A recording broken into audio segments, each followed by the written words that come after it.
தோழர் அனைவருக்கும் வணக்கம். இது ஒரு மீட்டிங் மாதிரிலாம் இல்லை, ஒரு ஃபார்மலான மீட்டிங் மாதிரிலாம் கிடையாது. ஒரு கலந்துரையாடலை தான் நம்ம பிளான் பண்ணோம். இன்றைக்கி மாலை இங்கே ஒரு புரட்சியாளர் மக்கள் அதிகாரம் அமைப்பு ஒரு மாநாடு நடத்துகிறாங்க. அதுக்காக வரலான்ட்டு இன்றைக்கி திருவண்ணாமலையிலேருந்து இப்போ சில தோழர்களாக வராங்க. இன்றைக்கி அதுக்காக வந்தோம். சரி, அதுக்கு முன்னாலே சுஷில் தோழர் பல வருஷமாக சொல்லிட்டு இருந்தாங்க மூலங்காடி பாருன்னு சொல்லிட்டு. செந்தில் தோழரும் தொடர்ச்சியை ஞாபகப்படுத்திகிட்டே இருந்தாங்க. ஸோ அதனால் இன்றைக்கி ஒரு நாள் முன்னால் வந்துட்டு இந்த நிகழ்ச்சி ஒரு 5 மணிக்கு தான் தொடங்கும். சரி, அதுக்கு முன்னால் கொஞ்சம் போய்க்கலாம் அப்படின்னு சொல்கிற மாதிரி தான். சரி, வரதை விட்டு சும்மா புத்தக கடைக்கு சும்மா வர மாதிரி தான் இருந்தது. அப்புறம் பார்த்தா ஒரு கலந்துரையாடல் மாதிரி அதை வடிவமைச்சுக்கிட்டேன். ஸோ கலந்துரையாடல் தான் ஃபார்முலாக இல்லாமல் நான் பேசுகிறது இல்லாமல் உங்கள்கிட்ட இருந்து யாரோ ஒருத்தர்கிட்ட ஒரு சில எது சார்ந்து இருந்தாலும் இருக்கும் பரவாயில்ல. அதுலேருந்து நம்ம தொடங்கினோம்னா அதுலேருந்து ஒரு உரையாடலை நம்ம மாற்றிக்கலாம்.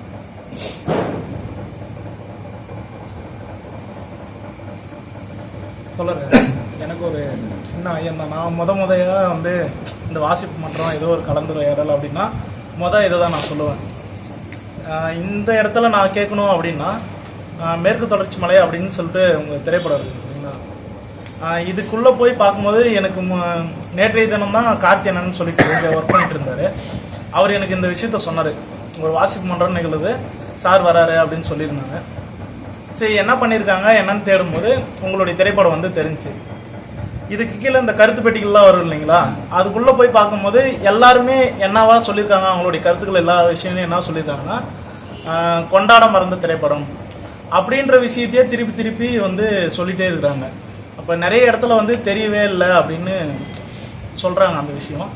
அது உங்களுடைய பார்வையில் எப்படி இருக்குது? நிறைய இடத்துல தெரியல அப்படின்ற விஷயம். திரைப்படம் கொண்டாடுறதுக்காக எடுக்குது அடிப்படையில். அது ஒரு உணர்ச்சி மிகுதியில் சொல்கிற வார்த்தை தான் கொண்டாட. திரைப்படங்கிறது ஒரு அனுபவத்தை கடத்துறது. ஒரு படைப்பாளனா எனக்கு ஒரு விஷயத்த நான் கம்யூனிகேட் பண்ணணும்னு தோணும். இந்த சமூகத்துக்கிட்ட ஏதாவது ஒரு விஷயத்தை நான் வெளிப்படுத்தணும். அதுக்கு ஒரு கலை வடிவத்தை நம்ம பயன்படுத்தணும். அது கொஞ்சம் சென்றடைகிறது ஜனரஞ்சகமான விஷயங்களை தாண்டி இந்த மாதிரி படங்கள்லாம் ஒரு சொற்பளவு தான் போய் சேரணும். ஆனால் அது விரிவடைகிறதுக்கு ஒரு பெரிய காலம் எடுக்கும். அதனால் கொண்டாட தவறுன்றது அது கொஞ்சம் உணர்ச்சி மிகுதியில் சொல்கிறது. அப்படி என்னை பொறுத்த வரைக்கும் அந்த படம் இப்போது பார்க்க கிடைக்கிற ஆட்கள்கிட்ட இல்லாமல் பார்க்குறவங்கள்ட்ட எல்லாமே ஒரு அனுபவத்தை ஏற்படுத்துது, ஒரு திரை அனுபவத்தை ஏற்படுத்தணும். அவ்வளோதான். நமக்கு ஒரே ஒரு படம் ஒட்டு மொத்தத்தையும் மாற்றிடுறது அப்படிலாம் கிடையாது. அதெல்லாம் சும்மா கற்பனை. ஒரு பழக்கப்பட்ட ஒரு ரசனை வடிவத்தில் இருந்து நம்ம ஒரு வேற ஒன்று முயற்சி பண்ணுறோம். அதை பார்வையாளர்கள் ஏற்றுக்கிறாங்க இல்லையா? அதுதான் அது ஒரு நிகழ்த்தல் நடந்துக்கிட்டே இருக்கும். இப்போ அதனோட டைரக்டர்ஸ் கட் சொன்னீங்கல்ல? ஆமாங்க, அதனோட முழு. ஆமாம், 3 மணி நேரம் 20 நிமிஷம் ஆகுது. அது பண்ண முடியல. அப்போ என்னென்னா வழக்கமான சினிமான ஒரு சம்பளம் கொடுத்து ஒரு செட்டப் வச்சுருப்போம், ஒரு எடிட்டர் செட்டப், அது இது எல்லாமே. இதில் நமக்கு ஆர்ட் டிஸ்க் வாங்க கூட நமக்கு காசு இருக்காது. அப்போ இருந்த ஃபுட்டேஜை பாதுகாக்கிறதுலாம் பெரிய வேலை. ஏன்னா படம் எடுத்து 3 வருஷம் கழிச்சு ரிலீஸ் பண்ணுறோம். ஸோ 3 வருஷத்தில் படம் ரிலீஸ்க்கு முந்தின நாள் தான் நான் ஒரிஜினல் ஃபுட்டேஜை பார்த்தேன்.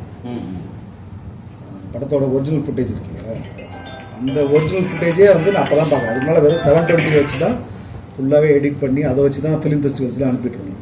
ஏன்னா இந்த பேமெண்ட் இஷ்யூலாம் இருக்குது, அந்த லேபுக்கு கொடுக்க வேண்டியதுலாம். இவங்க லாஸ்ட் மினிட்ல தான் செட்டில் பண்ணி படம் 24ஆம் ரிலீஸ் ஆகுதுன்னா 22ஆம் தான் நானே ஒரிஜினல் ஃபுட்டேஜ் கண்ணில் பார்த்தேன். ஸோ அதில் நிறைய சிக்கல் ஆகிடுச்சு. ஆக்சுவலாக அந்த 720 ஒரு 320 மினிட்ஸ் இருந்துச்சு.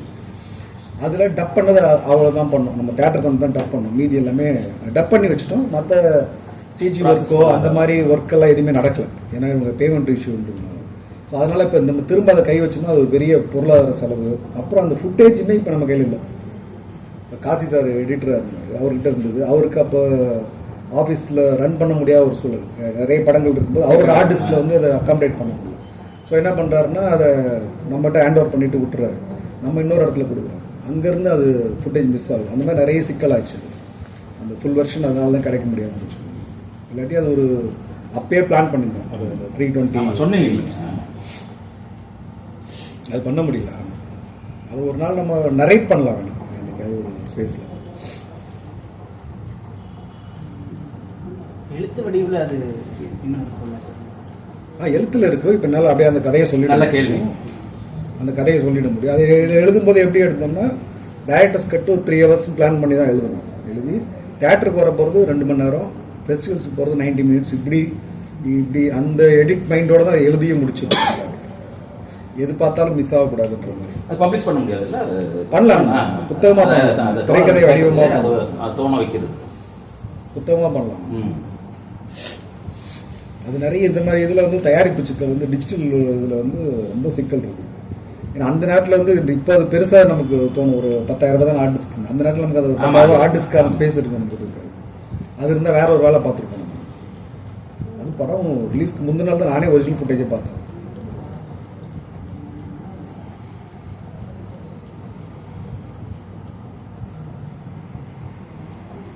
இப்போ படம் வந்து கிட்டத்தட்ட 9 நாள் ஆயிடுச்சு.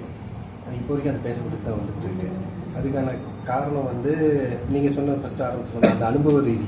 உங்களுக்கு அவ்வளோ அனுபவம், நீங்கள் அப்படியே படம் எடுக்கிறதுக்கு முன்னாடி அது மாதிரி ஃபீல்டில் போய் பார்த்து அதுக்கப்புறமா அந்த நிறைய அனுபவம் சேகரிச்சிங்களா, இல்லை மேலோட்டமாக வாசிப்பு? எந்த வேலைனாலும் அதுக்கு ஒரு முந்தைய இருக்கும். சமையல் செய்யணும்னு வச்சுக்கோங்க. அப்படி சமையல்னா என்ன சமையல் செய்ய போகிறோம்னு தீர்மானிப்போம். சாம்பார்னா சாம்பாருக்கு தேவையான பருப்பு, புளி, காய்கறி அதெல்லாம் நம்ம முன் தயாரிப்பு இருக்கலாம். அது மாதிரி நமக்கு ஒரு திட்டமிடல் இருக்கணும். ஒரு படைப்பாளனுக்கு வந்து அது ரொம்ப முக்கியமான. காலைல நான் செஞ்சு வண்டியில் போகும்போது கூட பேசிட்டு போயிட்டுருக்கோம். இப்போ இருக்கிற படைப்பாளர்கள் நிறைய பேர்ட்டு உள்ள சிக்கல் என்னென்னா, பேப்பரில் வந்து ஃபுல் படத்தை பார்க்கறது இல்லை. பழைய கிரியேட்டர்ஸ்கிட்ட வந்து என்ன படங்கள் பழமையவாதமாக இருக்கும், அந்த கருத்துக்கள் வந்து பிற்போக்குத்தனமாக இருக்கும். ஆனால் வந்து என்னென்னா ஒரு எடிட்டர் வெர்ஷன் வந்து இந்த டைரக்டர் மைண்டில் இருக்கும். அந்த காலத்தில் எது தேவையோ அதை மட்டும் எடுப்பாங்க. இன்றைக்கி டிஜிட்டல் வந்ததுக்கப்புறம் என்னென்னா எல்லாத்தையும் எடுத்து வைக்க பார்த்துக்கலாம், டேபிளில் பார்த்துக்கலாம், சிஜியில் போய் பார்த்துக்கலாம், அது பண்ணிக்கலாம், ஃபைனல் பண்ணிக்கலாம் அப்படிங்கிறது. ஸோ எனக்கு வந்து அது அது படத்தை மண்டையில் பார்த்துட்டு தான் நாங்கள் ஒர்க் பண்ணோம். இதுதான் படம், இப்படி தான் இருக்கணும், விஷுவலாக இப்படி தான் இருக்கணும், ஃப்ரேம் பை ஃப்ரேம் இப்படி தான் இருக்கணும், எங்கே கட் பண்ணுறோம், எங்கே எல்லாமே தீர்மானிக்கப்பட்டு அப்புறம் ஒரு 3 வருஷம் அங்கே போய் இருந்து அதுக்கான வேலை, அந்த எக்ஸிபிஷனுக்கு ஒரு 3 வருஷம் ஒர்க் பண்ணோம். அந்த ஸ்பாட்டில் இருந்துட்டு தேவையான பொருட்களை கலெக்ட் பண்ணுறது அங்கே. ஏன்னா அதில் ஒரு தொழில்முறை சார்ந்த நடிகர்கள் கிடையாது, அந்த பகுதி மக்களே நடிக்க வருஷம். ஸோ அவங்களோட பழகி அந்த 3 வருஷம் அவங்க நடிக்கிறதுக்கு தயார்படுத்துறது, அந்த மாதிரி வேலைகள்லாம். இது வந்து உங்கள் வாழ்க்கையில் நடந்த கதைங்க சார்? இந்த ஏலக்காய் மூட்டை என் வாழ்க்கையில் நடந்த கதை இல்லை. ஹீரோ களம் வந்து நான் சின்ன வயசில் பார்த்த களம். அதில் பேசுகிற விஷயங்கள் அதெல்லாமே பல காலத்தில் பல இடங்களில் நிகழ்ந்ததோட தொகுப்பு தான். அங்கே இருக்கிற அந்த அந்த மீராத்தான ஒரு கேரக்டர் வருவார், பத்திரத்தை தூக்கி அப்படியே அந்த மாதிரி மனுஷங்களாம் ஒன்றும் இருக்காங்களான்னு தெரியல. நான் அது வரைக்கும் பார்த்தது இல்லை. எல்லா காலத்துக்கும் எல்லா மனிதர்களும் இல்லை, நான் பார்த்தேன். நமக்கு வந்து அவசர உலகத்தில் வந்து நம்ம மனிதர்களோட உரையாடல் குறைஞ்சி போச்சு. அதனால் நம்ம மனிதர்களை பற்றி தெரிஞ்சுக்கிறது இல்லை. இப்போ நமக்கு தேவைகள் சுருங்கிட்டு நம்ம எல்லாமே வந்து இப்போ இயந்திரத்தனமாக மாறிட்டோம். நீங்கள் ஒரு ஃபோன் இருந்தால் போதும், ஒரு பேங்க் பண்ணிங்கன்னா ஒரு ஏடிஎம் இருந்தால் போதும், மனித தொடர்பு இல்லாமல்லாம் இருக்கணும். அப்போ மனிதர்களை நம்ம அசை போடுறதுக்கும் அவங்கள அவதானிக்கிறதுக்குமான ஸ்பேஸ் இல்லாமல் மனிதர்கள் எல்லா காலத்துலேயும் நிறைகுறைகளோடு இருந்துகிட்டு தான் இருப்பாங்க. நல்ல மனிதர்களும் இருப்பாங்க, உதவக்கூடிய ஆட்களும் இருப்பாங்க. ஒட்டுமொத்தமாக வந்து மனித சமூகமே மாறி போயிடுச்சு, எல்லாருமே வந்து சுயநலமாக மாறிட்டாங்க அப்படிங்கிறதுலாம் வந்து அது சும்மா நம்ம 19 தட்டையாக பேசுகிறது. எல்லாருக்கும் சூழல்னு ஒன்று இருக்கும். சிலர் அப்படி நீங்கள் நினைக்கிற மாதிரி அவன் ஒரு ஏமாத்துற நபராக இருக்கிறான், இல்லை துரோகம் பண்ணுற நபராக இருக்கிறான், இல்லை அபகரிக்கிற நபராக இருக்கானுமே அவனையுமே நம்ம எப்படி பார்க்க வேண்டியது இருக்குன்னா, நீங்கள் விஞ்ஞானம் பூர்வமாக தான் அவனை அணுக வேண்டியது இருக்கு. அவன் எந்த சமூக அடுக்கில் இருக்கான், எந்த வர்க்க அடுக்கில் இருக்கிறான், அவனுக்கு எது அவனை அது தூண்டுது. நம்ம பொதுவாக திருடுறான்னு சொல்கிறோம், ஏன் திருடுறான்ற கேள்வி நம்ம யார்ட்டையுமே வைக்கிறது கிடையாது. ஒருத்தர் வந்து திருடுறான்றோம். அதே மாதிரி இப்போ ஒரு பாலியல் விஷயங்கள் நடந்தாலும் எடுத்துடனே சொல்கிற விஷயம் வந்து அவனை வந்து நிற்க வச்சு சுடணும் கொல்லணுன்றத தவிர, இந்த சமூகம் வந்து பாலியல் சார்ந்து அவன் மண்டபத்தில் என்னென்னலாம் ஏற்றி வச்சிருக்குது, பெண் சார்ந்து என்னென்ன கற்பிதங்களை ஏற்றி வச்சிருக்குது, இதெல்லாம் நம்ம பகுத்து பார்க்குறதே கிடையாது. நம்ம அதை தட்டே அணுக முடியாது. ஏன்னா எல்லா காலத்துலேயும் நல்ல மனிதர்கள் இருக்காங்க. மீராத்தா மாதிரி ஆட்கள் நிறைய இருந்துட்டு தான் இருக்கிறாங்க, அவங்கவுங்க இடங்கள்ல இருந்துட்டு தான் இருக்கு. அதுக்கு வந்து பத்திரம் வீரண்ணன் ஒரு கேரக்டர், அவர் கூட காசு நாளைக்கு பத்திரம் முடிச்சு வாங்கிக்கலாம் தான் அந்த மாதிரி மனுஷங்களை நம்புறாங்க இருக்கிறாங்க. நீங்கள் எங்கே அது சூதுவாது அதிகமாகுதுன்னா வந்து இப்போ உள்ள கல்வி முறை இருக்குல்ல, இப்போ உள்ள நவீன கல்வி முறை இருக்குல்ல, இங்கே வந்து உங்களுக்கு நிறைய சிக்கல். இங்கே வந்து எப்படின்னா போட்டி, நீங்கள் நம்பர் 1 மாறணும் அப்படிங்கிற போது அப்போ நீங்கள் எவனையா ஏறி மிதிச்சு போகிற ஒரு கல்ச்சர் தான் இன்றைக்கி இருக்கிற கல்வி முறையில் இருக்குது. நீங்கள் சென்னை மாதிரி பெருநகரங்கள் எடுத்துக்கிட்டாலும் சரி, ஒரு தருமபுரி மாதிரி நகரத்தில் எடுத்துக்கிட்டிங்கனாலும் சரி, நிறைய இடத்துல இப்போ இந்த ஃபிசிக்ஸு கெமிஸ்ட்ரிக்கு தனியாக டியூஷன் போவாங்க. அந்த வாத்தியாருக்கு சத்தியம் வாங்கிட்டு உங்களுக்கு பாடம் நடத்தலாம். என்னென்னா நான் கொடுக்குற இந்த கொஸ்டின் பேப்பரை வந்து வேறு யாரும் கொடுக்கக்கூடாது, நான் கொடுக்குற இதை வந்து அந்த பேரண்ட்ஸ் கிட்ட சத்தியம் வாங்கிட்டு போகிறோம். அப்போ இங்கேருந்தே அவங்களோட அந்த சூதுகள் தொடங்கிட்டு, இந்த கள்ளம் கபடம் எல்லாமே தொடங்கிட்டு. இந்த மாதிரி இந்த கல்வி அமைப்பும் இந்த கல்வி முறை தான் வந்து உங்களை வந்து இப்படி மாற்றுது. இந்த நவீன உலகம் இருக்கு இல்லையா, நவீன உலகம் வந்து இதுக்கான நபர்கள் தான் தயார்படுத்தும். ஒரு ஒரு விளிம்பியங்கள் சார்ந்து இருக்கிற மனிதனெல்லாம் இது உருவாக்கல. ஏன்னா அவங்க போய் ஒரு ஒரு கார்பரேட் கம்பெனியில் வேலை செய்யணும், அவன் போய் அடாவடியாக மிரட்டணும், ஒரு கலெக்ஷன் போகணும், ஒரு மார்க்கெட்டிங்கில் வந்து இல்லாத பொய்யை சொல்லி விற்கணும், இப்படின்னு இந்த நுகர்வு கலாச்சாரம் உலகமயமாக்கல் வந்துச்சு பாருங்க. உலகமயமாக்கல் வந்ததுக்கப்புறம் நீங்கள் இந்த மாதிரி மனிதர்கள்லாம் தேவைப்படுறாங்க. அப்போ கல்வி முறை அப்படி அதுக்கான கல்வி முறை தான் இருக்குது. நீங்கள் ஸ்கூலிங்லேருந்து நீங்கள் நம்பர் 1 ஆகணும், ரேங்க் வாங்கணும், ரேங்க் ஹோல்டராக மாறணும், அது மட்டும்தான் இருக்குது. இப்போ நான் ஒரு மெத்தடில் படிக்கிறேன்னா கூட அதை யார்ட்டையும் சொல்லிக்கூடாதுன்ற அளவில் நான் இருக்கிறேன். ஏன்னா நான் அது சொல்லி கொடுத்தேன்னா அந்த இடத்த நான் தவற விடுறேன்றதுனால. ஸோ அது உலகமயமாக்கல் தாராளமயமாக்கலோட ஒரு அங்கமாக தான் இது, அதையும் சேர்த்து தான் பார்க்கணும்.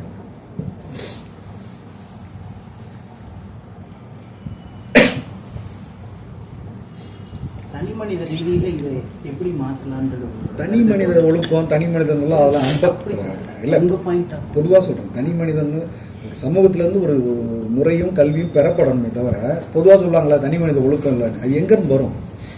ரோட்டில் வந்து ஒன்றுக்கு இருக்கிறான்னு சொல்கிறாங்க சாதாரண, அவனுக்கு தனி மனித ஒழுக்கம் இல்லைன்றான். அது கிடையாது. அவனுக்கு ஒரு ஒரு ஒரு பயிற்சி வந்திருக்கும். நீ அவன் பள்ளிக்கூடத்தில் சொல்லி கொடுத்துருக்கணும், குடும்ப அமைப்பில் சொல்லி கொடுத்துருக்கணும். இப்போ ஒரு 4-5 நிறுவனங்கள்ட்ட தான் நம்மகிட்ட கல்வி வரும். ஒன்று குடும்பங்கிற ஒரு நிறுவனத்திட்டு நமக்கு பழக்க வழக்கங்கள் வரும். அதுக்கடுத்து கல்வி நிலையங்கள் வந்து பழக்க வழக்கம் வரும். கூடுதலாக சில மத நிறுவனங்கள்ட்ட சில பழக்க வழக்கம் வரும். இங்கே எங்கேயுமே வந்து உங்களுக்கு ஒரு நல்ல சமூக பிராணியாக வாழ்றதுக்கு எந்த அறிவும் சொல்லி கொடுக்குறது. குடும்பம்னா என்ன பண்ணுறாங்கன்னா, அவங்க அந்த சாதியை வளர்த்தெடுக்கிற குடும்பமாக இருக்குது, அந்த வர்க்கத்தை வளர்த்தெடுக்கிற குடும்பமாக இருக்குது, அந்த அமைப்பில் இருக்குல்ல, அந்த குடும்ப கௌரவன்றது ஒரு இதுக்குள்ளே அதை மட்டுமே சொல்லி கொடுக்குது. கல்வி நிறுவனங்கள் வந்து நம்பர் 1 ஆகிறதுக்கு மட்டும்தான் அவங்க சொல்லி கொடுக்குது. மத நிறுவனங்கள் வந்து நீ எதையுமே அறிவியல் பூர்வமாக யோசிக்காத, பிற்போக்குத்தனமாக இதை நம்பு, முழுக்க முழுக்க இந்த கடவுளை நம்பு, இந்த மதத்தை நம்பு, இந்த மார்க்கத்தை நம்பு அப்படின்ற அறிவு தான் அது கொடுக்குது. அப்போ நீங்கள் அடிப்படை ஒரு இது எங்கேருந்து வரும், எங்கேருந்தோ ஒரு இடத்துல வந்தால் தானே நமக்கு சொல்லுவோம். தனி மனித மலை தூக்கி போடுறது வந்து என்னென்னா, இந்த சமூக செய்ய வேண்டிய பொறுப்புல வந்து விலகிக்கிறது.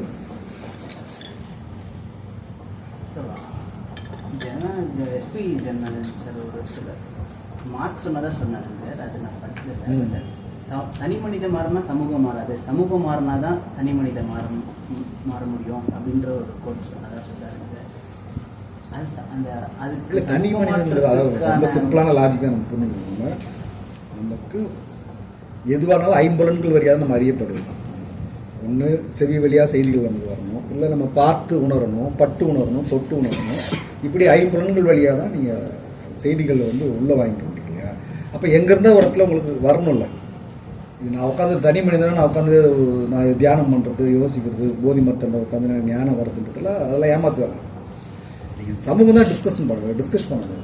இப்போ ஒன்றும் இல்லை, நம்ம பல இடத்துல நம்ம பேசும்போது சொல்கிறது தான், இந்த இந்திய அரசியல் அமைப்புங்கிறது வந்து யாருக்கான அமைப்புனா மக்களுக்கான அமைப்பு கிடையாது. இது முழுக்க முழுக்க ஒரு அதிகாரத்தை நுகர்ற ஆட்களும் இல்லை ஒரு மேல்தட்டு வர்க்கத்துக்குமான ஒரு அரசியல் அமைப்பு தான். ஏன் மக்களுக்கான அமைப்பு இல்லைன்னு நம்ம இப்போ வரைக்கும் அடித்து சொல்கிறோன்னா, நீங்கள் எந்த சுதந்திரம் அடைஞ்சு எத்தனை வருஷம் ஆச்சு, நீங்கள் எந்த ஊர் பஸ் ஸ்டாண்டோட கழிவறை போய் பாருங்கள். அதுதான் இந்த ஆட்சியாளரோட லட்சணம், அதுதான் இந்த ஆட்சியாளர் மக்களுக்கு கொடுத்த அறிவு, அதுதான் இந்த ஆட்சியோட நிர்வாகத்தோட திறன். ஏதோ 1-2 விதிவிலக்காக இருக்கலாம். இப்போ கிளாம்பாக்கம் பஸ் ஸ்டாண்ட்னா அதை மட்டும் மெயின்டைன் பண்ணுவாங்க, தண்ணி கிண்ணி ஊற்றி ஒரு, ஏன்னா அது ஒரு சாம்பிளுக்காக வச்சுக்கிறது. மற்ற நீங்கள் எல்லா ஊர் பஸ் ஸ்டாண்ட்லையும் போங்க, விழுப்புரம் பஸ் ஸ்டாண்டுக்குள்ளே பஸ்ஸே போக முடியாது. விழுப்புரம் பஸ் ஸ்டாண்டுக்குள்ளே நீங்கள் ஃபுல் போதையில் படுத்து தூங்கிட்டு போனால் கூட பஸ் ஸ்டாண்ட் வந்துச்சுன்னு உங்களால் உணர முடியும், அவ்வளோ கெட்ட வாசனை அடிக்கும். ஏன்னா மக்களை பற்றி இந்த அரசு சிந்திக்கிறது கிடையாது, இந்த அதிகாரிகள் சிந்திக்கிறதும் கிடையாது, எதுவுமே கிடையாது. அப்புறம் நம்ம தொடர்ச்சியாக அந்த பருவநிலை மாற்றம், காலநிலை மாற்றம் தான் பார்த்துட்டே இருக்கும். இப்போ திருவண்ணாமலையில் இப்போ சமீபத்தில் வந்து ஒரு பெரிய லேண்ட்ஸ்லைட் ஆச்சு. சரிங்களா? இப்போ அந்த லேண்ட்ஸ்லைட் ஆகும்போது ஒரு 7 உயிர்கள் அப்பாவே உயிர் போகும், 5 குழந்தைங்க கூட 2 பெரியவங்களோட செலவாங்க. இதுக்கு யார் காரணம்? முழுக்க முழுக்க இந்த அரசு நிர்வாகம் தான் காரணம். ஏன்னா அந்த இடத்துல ஆபத்தான இடத்துல குடியிருக்கக்கூடாதுன்றது தெரியும். அந்த இடத்துல போய் அவங்க வேறு வழி இல்லை. ஏன்னா நகரத்துக்குள்ளே அந்த நகரத்தை அண்டி வாழ வேண்டிய ஒரு கட்டாயத்தில் இருக்கும்போது ஒன்று நீர்நிலைகள் பகுதியில் எங்கேயாவது ஓரமாக இருப்பான், இல்லை இந்த மாதிரி ஏதாவது கிடைக்கிற இடத்துல வாழணும் இல்லையா? எந்த முன்னேற்பாடும் கிடையாது. அவன் முன்னால் போய் அவன் வீடு கட்டி இருக்கும்போதே அவனை வான் பண்ணுறது கிடையாது, சொல்கிறது கிடையாது. அவங்க அந்த நேரத்தில் ஓட்டு தேவை அவனுக்கு. இந்த 2026 வரைக்கும் அந்த மலையை சுற்றி எதுவுமே கை வைக்க மாட்டாங்க, ஒரு முன்னெச்சரிக்கையும் பண்ண மாட்டாங்க. 2026 எலெக்ஷன் ஓட்டு வாங்கிட்டு அதுக்காக தச்சு துரத்துவாங்க. துரத்திட்டு என்ன பண்ணுறான் அரசு வந்து அந்த இடத்த எடுத்து வேறு என்ஜிஓங்களுக்கு வேறு வடிவத்தில் தான் கொடுக்குறாங்க. மக்கள் பயன்பாட்டில் இருக்கிற இடத்த வந்து அப்புறப்படுத்துகிறாங்க. அப்புறப்படுத்திட்டு என்ன பண்ணுறாங்கன்னா அதை வேறு ஆட்கள் கொடுக்கும். இப்போ நீங்கள் சென்னை முழுக்க எடுத்துக்கிட்டிங்கன்னா எல்லா இடத்துலையும் அப்புறப்படுத்தப்பட்டது எல்லாமே ஆத்தோரமாக பார்த்தீங்கன்னா குடிசை பகுதிக்கு மட்டும்தான். ஆனால் பெரிய பெரிய மால் இருக்குது, கார்ப்பரேட் கம்பெனி இருக்குது, இன்ஜினியரிங் காலேஜ் இருக்குது, மெடிக்கல் காலேஜ் இருக்குது, ஏசிஎஸ்லாம் ஃபுல்லாகவே உங்களுக்கு அந்த நீர்ப்பிடிப்பு இருக்குது, ஆத்தங்கரத்தான். ஆனால் அதெல்லாம் கை வைக்க மாட்டாங்க. இப்போ ஜேபிஆர் இதாக இருக்கட்டும், இந்த மாதிரி இதெல்லாம் கை வைக்க மாட்டாங்க. ஸோ அப்போது இந்த அதிகார அமைப்புங்கிறது வந்து யாருக்காக இருந்தாலும் எளிய மக்களுக்காக கிடையவே கிடையாது. எளிய மக்களுக்கு யோசிக்காது. அப்போது இது கொடுக்குற கல்வியாக இருக்கட்டும், இது கொடுக்குற இதாக இருக்கட்டும், இது சமூக விழிப்பை பற்றியெல்லாம் இது பேசவே பேசாது. இது தனி இயக்கங்களும், இடதுசாரி இயக்கங்கள், இல்லை மனித உரிமைக்காக போராட இயக்கங்கள், ஜனநாயக அமைப்புகள், இந்த மாதிரி அமைப்புகள் இருந்து தான் நம்ம குறைஞ்சபட்ச கல்வியை வாங்கி நம்ம அடுத்த கட்ட முன்னேற எடுத்தாங்க.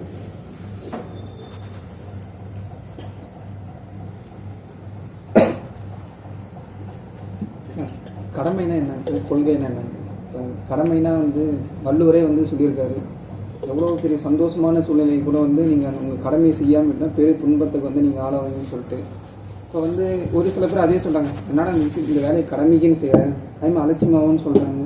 ஸோ கடமைனா எதுன்னு சார் எடுத்துக்கலாம். அதேமாதிரி கொள்கை வந்து ஒரு பெரியாருன்னு கொள்கை எடுத்துக்கிறேன், அந்த கொள்கை வந்து ஸ்டாண்டர்டாக இருந்தார். ஸோ நம்ம எந்த மாதிரி கொள்கை எடுத்துக்கலாம். அதே மாதிரி ஒவ்வொரு பருவ வயதுலையும் இது வந்து மாற்றலாம். நான் ஸ்கூலில் படித்தேன் 10 கடமை, காலையில் இருந்து குளிக்கிறது, பல் இறக்கிறது, படிக்கிறது, இது ஒரு கடமை தான். இதை தவிர்த்து வேற என்ன கடமை? இதனால கடமைனா என்ன, கொள்கை என்ன? கடமை இப்போ கொள்கைங்கிறது எடுத்துக்கிட்டோம்னா பல இது இருக்குது. மூட நம்பிக்கை பரப்புறதே ஒரு கொள்கையாக ஒரு அமைப்பு இருக்குது. அறிவியல் ஒவ்வாத கருத்துக்களை பரப்புற ஒரு குரூப் வந்து அவங்களுக்கும் கொள்கை இருக்குது. ஸோ கொள்கையை நம்ம எப்படி நம்ம எடுத்துக்கணும்னா, நீங்கள் எந்த கொள்கையை வேணால் பின்பற்றுங்க, என்ன வேணால் பண்ணலாம். அந்த கொள்கை வந்து இந்த சமூக சமநிலைக்கான கொள்கையாக இருக்குது.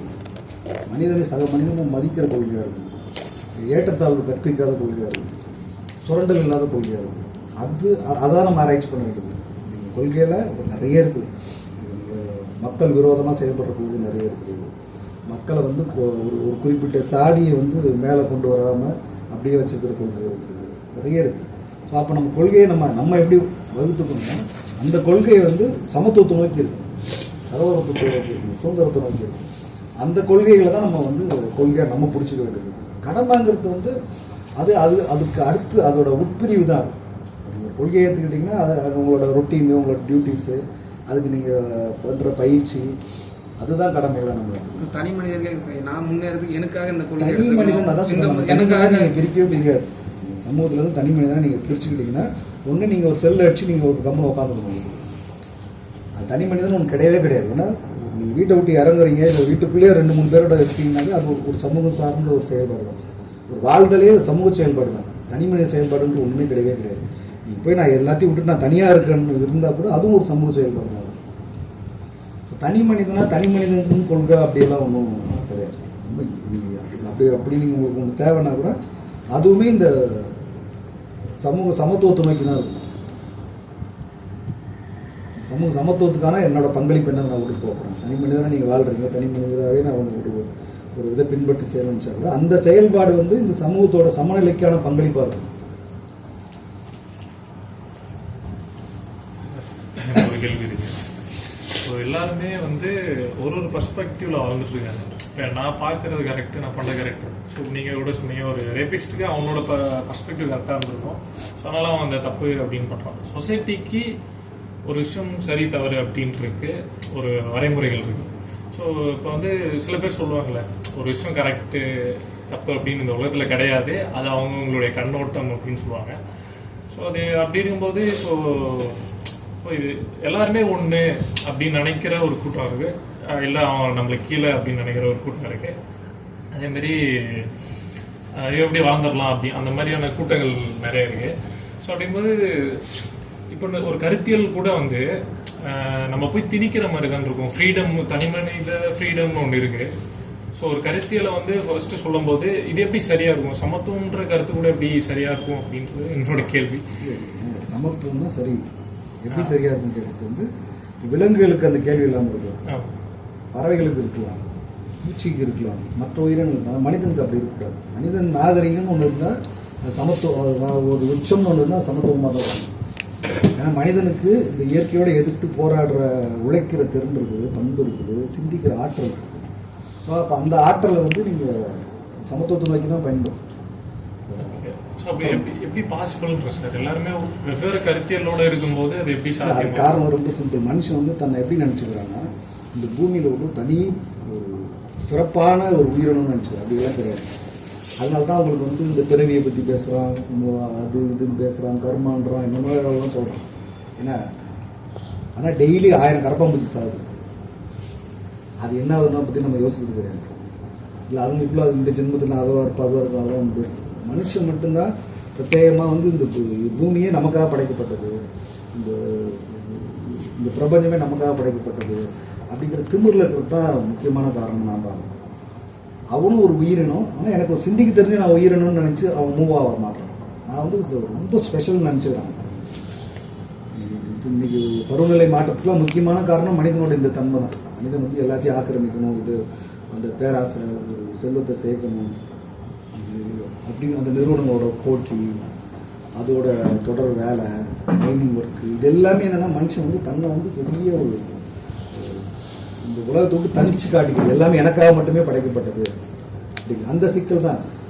அந்த இன்னொன்று என்னன்னா, நமக்கு மேலே வந்து ஒரு ஏதோ சக்தி, அது கடவுளை ஏதோ ஒரு பேர் இருக்கட்டும், ஏதோ ஒரு ஆற்றல் நம்மளை இயக்குதுன்னு அந்த மாதிரி நம்ம மேலே ஒரு ஆற்றல் இயக்கும். இல்லை என்ன நான் எதை வச்சு நான் கொஞ்ச நாளாக நம்ம சாமி கும்பிடாம தான் இருந்தேன். ஆனால் இப்போ கொஞ்ச நாளாக அந்த ஒரு ஆக்சிடென்ட்டுக்கு அப்புறம் காரில் போகிறோம்.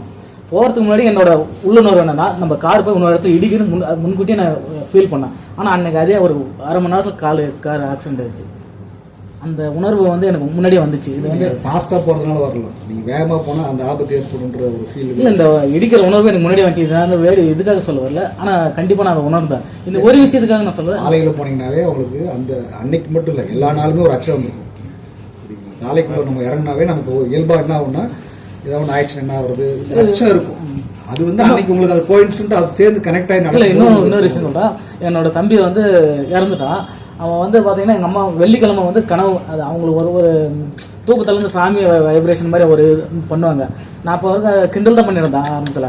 அதுக்கப்புறம் அவனை பின்னாடி யோசனை பண்ணி பார்த்தா அவங்க சொன்ன மாதிரியே 3ஆவது நாள் எங்கள் தம்பி இறந்தான். இந்த மாதிரி டெத்துக்கு இந்த மாதிரி இந்த இடத்துல தான் வந்திருக்காங்க. அதே மாதிரி நடிச்சான். அவங்க கனவு கண்டு 3ஆவது நாள் நம்ம பெண்கள் சாமியார் வந்து பல ஆய்வுகளில் வந்து சொல்லிட்டாங்க. அது வந்து மன அழுத்தம் தான் காரணம். இந்த ஆணாதிக்க சமூகம் கொடுக்குற மன அழுத்தமும் பெண்கள் மேலே திணிக்கப்படுற பொறுப்பும் தான் காரணம். ஒரு குடும்பத்தில் சம்பாதிக்கிறவனா போனால் 500 ரூபா சம்பாதிக்கிறானா 300 ரூபா குடிச்சிட்டு வந்து ஒரு 200 ரூபா வந்து கொடுப்பான். அந்த அம்மா அதில் வந்து அந்த 200 ரூபாயில் தண்டல் கட்டணும், அது பண்ணணும், இது பண்ணணும், வாடகை கொடுக்கணும், காய்கறி வாங்கணும், பக்கத்து வீட்டில் கடை வாங்கணும். ஆம்பளைக்கு வந்து 1000 இடம் இருக்குது. ஒரு போனால் ஒரு சும்மா எந்த கெட்ட பழக்கம் இல்லாத கூட ஒரு டீ கடையில் போய்ட்டு உட்காந்து ஒரு 10 நிமிஷம் யார்கிட்டயா பேசிட்டு அவனோட மனபாரெல்லாம் போயிடும். பெண்களுக்கு அப்படி கிடையாது. இது வந்து உள்ளுக்குள்ளே சப்ரஸ் ஆகி யோசிச்சு இதோட வெளிப்பாடு தான் சாமி ஆடுறது இது எல்லாமே. ஆனால் சொல்லி 3ஆவது நாள் எங்கள் தம்பி இறந்துட்டான். ஆனால் வந்து இது இந்த மாதிரி நிறைய இன்சிடென்ட் இருக்குது. இதெல்லாம் யோசனை பண்ணும்போது, அதாவது நான் இயற்கை ஆற்றல் கூட இருக்கலாம், அது கடவுள்னு சொல்லல, ஏதோ நம்மளை வந்து இப்போ எனக்கு தான் இல்லை அப்படியே ஒன்றும் கிடையாது. நீங்கள் ஒரு ரொம்ப சிம்பிளாக இன்னொரு கேள்வி நான் இப்படி ஆப்போசிட்டாக கேட்குறேன். நீங்கள் அப்படி ஒரு ஆற்றல் இருக்குன்னு வச்சுக்கோங்க. இப்போ பேய் இருக்குது, இப்போ சாமிக்குமே பேய்னு ஒன்று இருக்கும். என்னை வந்து நீங்கள் என்னை குத்தி கொண்டு வர்றீங்க, சரியா? நான் ஃபஸ்ட்டு பேயை வந்து என்ன பண்ணுவேன், முதல் வேலை பழி உங்களை தானே கொள்வேன். இன்னைக்கு குத்துணவு வெட்டினவெல்லாம் எல்லாமே உயிரோட தான் இருக்கிறான். கோர்ட்டுக்கு அலைஞ்சிருக்கிறான், இல்லை ஜெயிலுக்கு போயிருக்கிறான், ஏதோ இடத்துல தானே இருக்கிறான். அப்புறம் பேயோட வேலை என்ன, ரோல் என்ன? சரி, அப்படி ஓகே. அந்த பேய் பழிவாங்க துடிச்சுன்னா சாமியோட ரோல் என்ன? அது ஒரு கெட்ட சக்தி, இது போய் அதை ஃபைட் பண்ணணும், காப்பாற்றணும் அப்படிலாம் கிடையாது. இந்த ஆற்றலுங்கிறதுலாம் வந்து என்ன சொல்கிறது, அதெல்லாம் ஒன்றும் அதெல்லாம் கிடையாது. எந்த மிருகமும் அப்படி யோசிக்கிறது கிடையாது. எந்த பறவையும் அப்படி ஒரு ஆற்றல் இருக்கு. அப்படி மனுஷனுக்கு இந்த சிந்திக்கிற ஆற்றல் இருக்கிறதுனால இதெல்லாம் போட்டு இல்ல, விலங்குகளுக்கு வந்து முன்கூட்டியே ஒரு சில இயற்கை பேரிடர் நடக்க தெரியும். அந்த மாதிரி மனுஷனுக்கு இந்த மாதிரி சாதாரண அறிவு தான். இல்ல, அந்த அறிவா சாதாரண அறிவு தான். அது வந்து என்னன்னா அது வாழ்தலுக்கான அறிவு. அந்த இடத்துல ஒரு பறவை நம்ம ஒரு இடத்துல நிலநடுக்க ஏற்படுச்சுன்னா அதோட இம்பாக்ட் வேற ஒரு வடிவத்துக்கு ஒன்றும் இல்லை. ரொம்ப சிம்பிள். நமக்கு கழுகுக்கு வந்து கண் பயங்கர ஷார்ப்னு சொல்லுவாங்க. ஆக்சுவலாக கிடையாது. கழுகுக்குள்ள அவ்வளோ ஷார்ப்லாம் கிடையாது. கழுகு என்ன பண்ணும், ரொம்ப ஹைட்டில் இருக்குதுங்க, அதுக்கு கீழே இருக்க பருந்தோட நடமாட்டத்தை வாட்ச் பண்ணிகிட்டே இருக்கும். சரிங்களா? பருந்து என்னென்ன பண்ணும், ஒரு இடத்துல சுற்றுனா அந்த இடத்துல இடம் இருக்குன்றது இது புரிஞ்சுக்கும், அவ்வளோதான்.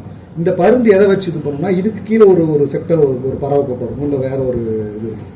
அது என்ன பண்ணுதுன்னு பார்த்துட்டே இருக்கும். அது என்ன பண்ணும், அது கீழே நாய் இருக்குது, அது சுற்றுதா கழிவுகளை சுற்றி என்னென்ன. இப்போ காக்கா வந்து கழிவுகளை சுற்றி தான் வாழும்.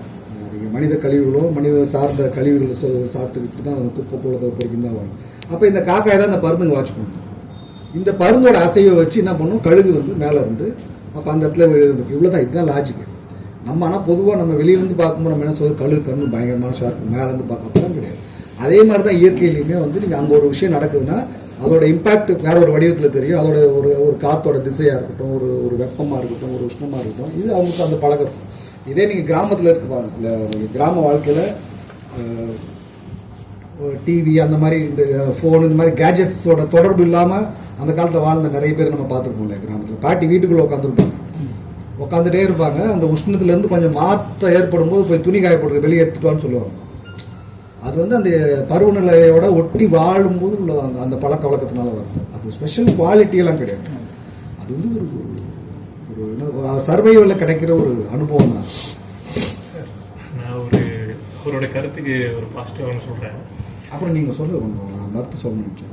ஒரு ரேபிஸ்ட்டுக்கு அவனோட பர்ஸ்பெக்டிவ் கரெக்டுன்னு தோணுங்க, அது கிடையாது. அதை நம்ம கரெக்டுன்னு நம்ம சொல்லக்கூடாது. அவன் மண்டக்குள்ள அது வந்திருக்குன்றது சமூக காரணி தான் நம்ம ஆராயணுமே தவிர அவனை நீங்கள் வந்து அவனுக்கு ஒரு நியாயம் இருக்குன்னு நம்ம அதை நம்ம அண்டர்லைன் பண்ணக்கூடாது.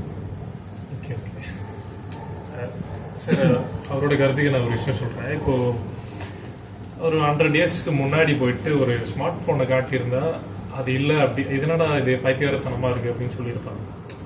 இப்போ வந்து நிலா வந்து பூமி வந்து உருண்டை வடிவமானது அப்படின்னு சொல்லும் போது இவர் ஒரு சயின்டிஸ்ட் இது கலீலியோ. ஸோ அந்த மாதிரி வந்து நம்ம ஒரு விஷயத்த மைக்ரோ ஆர்கானிசம் அப்படின்றது ஒன்று வந்து இது மைக்ரோஸ்கோப் கண்டுபிடிக்காத முன்னாடி வரைக்கும் அது தெரிஞ்சிருக்காது அப்படின்ற ஒரு விஷயம் இருக்குது. நுண்ணுயிர்கள் இருக்குது, இதனால இதாகுது அப்படின்ட்டு. அதனால வந்து ஒரு விஷயம் நம்ம பார்க்காதனாலையோ ஒரு விஷயத்த உணராதனாலையோ அது இல்லை அப்படின்னு எப்படி சொல்ல முடியும்? அறிவியல் தான். அறிவியல் வந்து நம்ம இன்னைக்கு நம்ம ஸ்மார்ட் போன் எல்லாம் பெருசா நினைக்கிறது இல்லை. அதுக்கு முன்னாலே அப்படின்ற விஷயத்துக்கு கடவுள்கிட்ட உண்மையிலே கடவுளோ ஒரு பேய் பூதம்லாம் கிடையவே கிடையாது. அதெல்லாம் மனிதனோட அதீதமான. இது வந்து ஒரு இன்சிடென்ட்டாக சொல்லணும், 100 இன்சிடென்ட் என்ன இருக்குது. இப்போ இல்லை நீங்கள் மனிதனுக்கு 1000 தடவை நம்ம யோசிச்சு போட்டோம். இப்போ ஒன்றும் இல்லை, பெண்களோட உலகம் எப்படி இருக்குன்னா, இப்போ எங்கள் அம்மா உயிரோட இருக்கிறாங்கன்னு வச்சுக்கோங்க. நான் சென்னையிலேருந்து இந்த கூட்டத்துக்கு நான் வரேன்னா எங்கள் அம்மா நினப்பு ஃபுல்லாக என்ன தெரியுமா இருக்கும், ஃபுல்லாக எங்கே போய் சேர்ந்தானா, பத்திரமா போனானா, பஸ்ஸில் அடிப்பட்டானா, இதுதான் டெய்லி இருக்கும். என்னைக்காவது எனக்கு அடிப்படும்போது நான் நினச்சேன்பா, இது கோஇன்சிடென்ட். புரியுதுங்களா? டெய்லி அம்மா தான் நினச்சிருப்பாங்க. ஒரு தாயா வந்து அவங்களுக்கு என்னென்னா, அவங்களுக்கு வந்து அவங்க குடும்பம், அவங்க பிள்ளைங்க, புருஷன், அவங்க கொண்டாடி புருஷன், இதுதான் அவங்களோட உலகம். அப்போ அந்த உலகத்தை அசை போட்டுனே இருப்பாங்க டெய்லி. அந்த உலகத்தில் ஏதோ ஆபத்து வருமானு தான் யோசிச்சுனே தான் இருப்பாங்க. என்றைக்கோ ஒரு நாள் ஆபத்து வரும்போது உங்களுக்கு என்ன ஆகுனா, அப்போ அவங்க என்ன சொல்லுவாங்க, இயல்பா அப்போ கிளம்பி போகும்போது நான் யோசிச்சேன்டா, என்னமோ எனக்கு மனசு சரியில்லைன்னா. அவங்களுக்கு 24 அப்படி தான் இருப்பாங்க, பதப்பதப்பு தான் இருப்பாங்க. அது ஒரு கோஇன்சிடென்ட் தான். எனக்கு பேய் பற்றி நம்பிக்கை இல்லை சார், உண்மையாக சொல்கிறேன். ஆனால் ஒரு இடத்துக்கு போனேன், அங்கே வந்து ஒரு சமையல்காரர் அவருக்கு வந்து பேய் பிடிச்சிருக்குன்னு சொல்லி என் பக்கத்தில் உட்கார வச்சாங்க. ஸோ அந்த ஃபார்மெட்டில் யூஸ் பண்ண. ஆக்சுவலி எனக்கு பேய் பிடிக்கல, எனக்கு பேய் பிடிச்சிருந்து கூப்பிட்டு போனாங்க. ஆனால் அவருக்கு பேய் பிடிச்சிருந்தது. ஸோ தான் ஃபர்ஸ்ட் டைம் எக்ஸ்பீரியன்ஸ் பண்ணுறேன். என்ன அப்படின்னா, அவர் படிக்கவே இல்லை, பெருசாக படிக்கல, ஆனால் சமையல்காரர் ஆகிட்டார். அவர்கிட்ட வந்து அந்த உட்காந்துட்டு அந்த பேய் வந்தவங்களாம் சுற்றுவாங்க தெரியுங்களா, அந்த ஆடுவாங்க அந்த மாதிரிலாம். ஸோ அவர் ஆடும்போது அவருக்குள்ள வந்து ஒரு ரொம்ப பழைய, ரொம்ப வருஷத்துக்கு முன்னாடி இறந்த ஒரு ஆன்மா வந்து இருக்கு அப்படின்லாம் சொன்னாங்க. சரி, ஏதாவது பாட்டு சொல்லுங்க. அவர் வந்து பார்த்தீங்கன்னா சாமி பாட்டு சொல்றாரு. கிட்டத்தட்ட ஒரு 2 பேஜுக்கு ஸ்கிரிப்ட் இருந்தா எப்படி இருக்குமோ அந்த மாதிரி அந்த 2 பேஜுக்கான பாட்டு பாடுறாரு. அவங்க வீட்லயும் கேட்குறாங்க, இவரெல்லாம் இது மாதிரி படிச்சிருக்காரா, எப்படி சொல்றாருன்னா ஒரு 3-4 தெய்வங்களோட மந்திரங்கள் சொல்ல சொன்னாங்க. அப்படியே டக்கு டக்கு டக்கு டக்குன்னு சொல்றாரு, கேப் விடாம. எப்படி இது பாசிபிள் அப்படின்னு சொல்லிட்டு நான் அப்படியே வந்து பார்த்துட்டு இருக்கேன் நான். அது அவங்க வீட்டில் கேட்குறாங்க, இது முன்னாடி இது மாதிரிலாம் பண்ணியிருக்காரா, படிச்சிருக்காரா அப்படின்னா, அந்த மாதிரி அவங்க எதுவுமே படிச்சதில்ல, ஒரு சமையல் வேலை மட்டும் தான் பண்ணுவார். என்னன்னா நீங்கள் மூளைக்குள்ளே எந்த தரவும் போகாமல் திரும்ப ரிஃப்ளெக்ட் ஆகி வராது. ஓகே, என்னைக்கோ ஒரு நாள் கேட்டிருப்பாரு, எங்கேயோ கேட்டிருப்பாரு. நீங்கள் அப்படி உண்மையிலே பேய் இருக்குன்னு வச்சுக்கோங்க. ரொம்ப சிம்பிளாக இன்னொரு லாஜிக் சொல்கிறேன். ராஜபக்ஷன்னு ஒருத்தர் இருக்காங்க, எத்தனை லட்சம் பேரை கொண்டாங்க இல்லையா? எத்தனை பெண்களை வன்புணர்வு செஞ்சு கொண்டாங்க, எத்தனை குழந்தைங்களை வெட்டி கொண்டாங்க, எத்தனை. அவன் நல்லா தானே இருக்கிறான். நீங்கள் அவனெல்லாம் தொடாத பேய் வந்து வேற யாராவது ஏதாவது பண்ணிட்டு இல்லை சார், அப்படி ஒரு விஷயம் இருக்கு அப்படின்றதுக்காக கிடையாது. எப்படின்னா இப்போ மூளையில் வந்து இப்போ என்னென்னா, இன்னொரு சிம்பிளான வேறு சொல்லுங்கள். நீங்கள் எங்கேயோ போகிறீங்க ஃபஸ்ட் டைம், இப்போ தான் நீங்கள் வந்து கல்கத்தாக்குள்ளே போகிறீங்க. கல்கத்தாக்குள்ளே ஃபஸ்ட் டைம் போகும்போது திடீர்னு அந்த ஃப்ரேமை நீங்கள் ஏற்கனவே பார்த்த மாதிரி இருக்கும். இதே பில்டிங் நான் பார்த்துக்கிறேனே, இந்த மரத்தில் அந்த பில்டிங்க்கு பின்னால் ஒரு அரச மரம் இருக்குமே, ஆமாம் அரச மரம் இருக்குது, ஒருத்தர் சைக்கிளில் வருவார் அப்படின்ற மாதிரி தான் உங்களுக்கு தோணும். அது அப்படியே நடக்கும். ஒரு தேஜாவு மாதிரி சொல்கிறீங்க. அது தேஜாவுன்னு கிடையாது. ஆக்சுவலாக சயின்டிஃபிக் இவங்க வந்து சொல்கிற தேஜாவுன்னு சொல்கிறாங்க. சயின்டிஃபிக்காக அது என்னென்னா பிக்சல்ஸ். இப்போ நீங்கள் கண்ணில் பார்க்குறீங்களா, இது எல்லாமே பிக்சல்ஸாக இருக்கும். பிக்சல்ஸாக இருக்கும். உங்களுக்கு ஒரு மூலையில் ஒரு இமேஜ் தோணுது இல்லையா? இதோட 99% இல்லை 80% ஒரு 92% மேட்ச் ஆகிற மாதிரி இன்னொரு ஃப்ரேம் இருந்துச்சுன்னா அந்த ஃப்ரேம் ஏற்கனவே உங்களுக்கு பார்த்த மாதிரி நான் எங்கேயாவது அதே மாதிரி பார்த்துருப்பேன். நான் வருஷ நாட்டில் எனக்கு அதே மாதிரி ஒரு காரக்கட்டத்தை நான் பார்த்துருப்பேன், அதில் ஒரு இதை பார்த்துருப்பேன். சைக்கிள் சவுண்ட், இப்போ நான் சைக்கிள் அடுத்து வரும்னு நான் சொல்கிறேன் பாருங்க, அது வந்து சவுண்டு எனக்குள்ள அப்சர்வ் ஆயிருந்தது. சவுண்ட் அப்சர்வ் ஆயிருந்தது. இப்போ அந்த சைக்கிள் மெதிக்கிற சவுண்ட் எனக்கு கேட்டுருக்கு, இல்லை பெல் அடிக்கிற சவுண்டு கேட்டுருந்துருக்கு உள்ளுக்குள்ள. ஆனால் சப்கான்ஷியஸில் கேட்டிருக்கேன் தூரத்தில். அப்போ அந்த சைக்கிள் வரும்போது எனக்கு அதை நம்ப வைக்கும். இது மூளையோட ஒரு வேலை தான். நீங்கள் மேக்ஸிமம் இப்போ சில படத்தில் சில சீன் பார்த்தாவே இதே மாதிரி சீன் பார்த்த மாதிரி இருந்தால் மேக்ஸிமம் அந்த ஃப்ரேம் அப்படி இருந்திருக்கும், அந்த கலர்ஸ் அப்படி இருந்திருக்கும், அந்த ஆர்டிஸ்டோட ஸ்டேஜிங் அப்படி இருந்திருக்கும். இது அது பிரெயின் வந்து என்னன்னா எல்லாத்தையுமே நீங்கள் பார்க்குற ஒன்றுனையும் வந்து அந்த ஒரு செகண்ட் உள்ளுக்குற இருக்க ஒரு 5 கோடி ஃபைல் இருக்கு வச்சுக்கோங்க, 5 கோடி ஃபைலோட மேட்ச் பண்ணிகிட்டே இருக்கும் நீங்கள் பார்த்தாலும். அது மூளையோட ஒரு வேலை தான். இப்போ ஆக்சுவலி சார் ட்ரீம்ஸ்ன்றது வந்து பேட்டர்ன் ரிப்பீட் ஆகும்னு சொல்லுவாங்க. அதாவது நம்ம பார்க்காத விஷயத்த இந்த மூளையால் உருவாக்க முடியாது. ஸோ அதை அசைப்பட்டுட்டே இருக்கும். இந்த கான்செப்ட் படி அது ஓகே சார். நான் இப்போ என்ன சொல்கிறேன்னா, இப்போ நான் ஒரு தெரியாத ஏரியாவுக்கு போய் நிற்கிறேன். ஆக வந்து க்ரீன் கலர் பஸ், இப்போ கவர்மெண்ட் பஸ் வந்து க்ரீன் கலர் பெயிண்ட் அடிச்சிருப்பாங்க. நான் வந்து என்னோட இன்ட்யூஷனில் வந்து சொல்லுது, இப்போ க்ரீன் கலர் பஸ் அந்த வழியாக வரப்போகுது, நம்ம அதில் தான் போகிறோம் அப்படின்னு சொல்லிட்டு எனக்கு ஒரு தாட் மாதிரி வரும். ஸோ எக்ஸாக்டாக அந்த டைமில், ஆனால் எனக்கு அந்த ரூட்லாம் தெரியாது, அந்த ரூட்டில் நான் போனதும் இல்லை, இந்த டைமுக்கு இந்த பஸ்ஸா வரும் தெரியாது. சப்கான்ஷியஸ்ல ஷார்ப்ல அந்த பஸ் வந்து உங்களுக்கு கேட்டு இல்ல சார், இல்ல அது வரத்தையே ஒரு 10 நிமிஷம் கழிச்சு வருதுன்னு வச்சுக்கோங்க. அது எனக்கு தெரியவே தெரியாது. நான் அந்த பஸ் ஸ்டாப்ல நின்றுட்டு இருக்கேன். ஸோ அந்த 10 மினிட்ஸ் கழிச்சு அந்த கிரீன் கலர் பஸ் எக்ஸாக்டா நான் என்ன ஃபீல் பண்ணணும் அந்த பஸ் வருது. ஆனா யாருமே எனக்கு சொல்லவும் கிடையாது. யார்கிட்டயும் அந்த டைம் தான் அந்த பஸ் வரும்ன்றதும் எனக்கு கேரண்டி இல்லை. ஸோ அப்படி இருக்கும்போது அந்த மாதிரி ஒரு தாட் வருது. அது எப்படி நீங்க இதெல்லாம் இந்த கோயில்ஸ் நீங்க நினைக்கிற எப்பயாவது ஒண்ணு நடக்கும். நீங்க டெய்லி உட்காந்து ஒரு 100 விஷயத்த அது மாதிரி நினைக்கலாம். எனக்கு வேற விதமா இப்போ உட்காந்து இப்போ 10 நிமிஷம் நினைக்கிறேன். ஓகே, இப்போ நம்ம இங்க இருக்கோம் சார், டாப் ஸ்பாட்ல இருக்கோம். இங்க நினைங்க, இந்த இடத்துல இப்போ ஒரு எறும்பு கட்டரம் போகும் நினைக்கலாம். அது இன்னும் சொல்லல, இன்னரா வரணும் இல்ல சார் வயசு. அது இன்னர்ன்றது வந்து நீங்க என்ன தனியா இருக்கும் ஏதாவது ஒன்று தோணும். அதுல 1000 விஷயம் சப்கான்ஷியஸ்ல அசை போட்டுருக்கு. உங்களுக்கு அந்த அப்போ பஸ் தேவையா இருந்தது அந்த விஷயம் இல்ல, பஸ்ஸுக்கு தான் நின்னுட்டு இருக்கேன், நிக்கிறீங்க. அதை நோக்கின மூளைக்குள்ள அதை நோக்கின சிந்தனைகள் இருந்திருக்கும். சரியா? அப்போ பஸ் வந்து மேட்ச் பண்ணும். ஒரு மாயாஜால உலகம்னு ஒன்று இருந்துச்சுன்னு வச்சுக்கோங்க. இப்போ நீங்க பாகிஸ்தானை எதிரி நாடுன்றீங்க, இப்போ சூனியன்றான் அதுன்றான். அவன் சூனியை வச்சே நம்ம நாட்டை முடிச்சுட்டு போயிடுவாங்க, இல்லை இவன் சூனியை வச்சு அவனை முடிச்சுட்டு போயிடுவாங்க. அப்பெல்லாம் ஒன்றும் கிடையவே கிடையாது. நீங்க வந்து ஒலை வச்சு தண்ணி கொதிக்காம அரிசி போட்டால் வேவாது. அதான் லாஜிக். சரியா? அரிசி வேணும்னா என்ன பண்ணணும்? ஒலை வைக்கணும், தண்ணி கொதிக்கணும், தண்ணி கொதிச்சாதான் அரிசியை போட முடியும். அரிசியை போட்டு அந்த அந்த சூட்டில் வந்து அந்த திண்மை உடஞ்சி வந்து வெந்ததாக தான் இதுக்கான காலம். எல்லாத்துக்கும் ஒரு காலம் இருக்குது. மேஜிக்ன்றது வந்து இதெல்லாம் சும்மா அதெல்லாம் ஒன்றுமே கிடையவே கிடையாது. அது மனித மூளையோட ஆற்றலில் சில நேரத்தில் அந்த யோசிச்சுட்டே இருக்கிறதுனால வர ஒரு சிக்கல் தான். ரொம்ப பக்கமே அதே மாதிரி தான். அன்றைக்கி வள்ளலாரை பற்றி ஒரு வீடியோ பார்த்தேன், அவரோட மரணத்தை தொடர்பாக ஒரு வீடியோ பார்த்துருக்கேன். சரி, வள்ளலாரை பற்றி பார்க்கும்போது நான்வெஜ் சாப்பிட்டே பார்த்தேன்.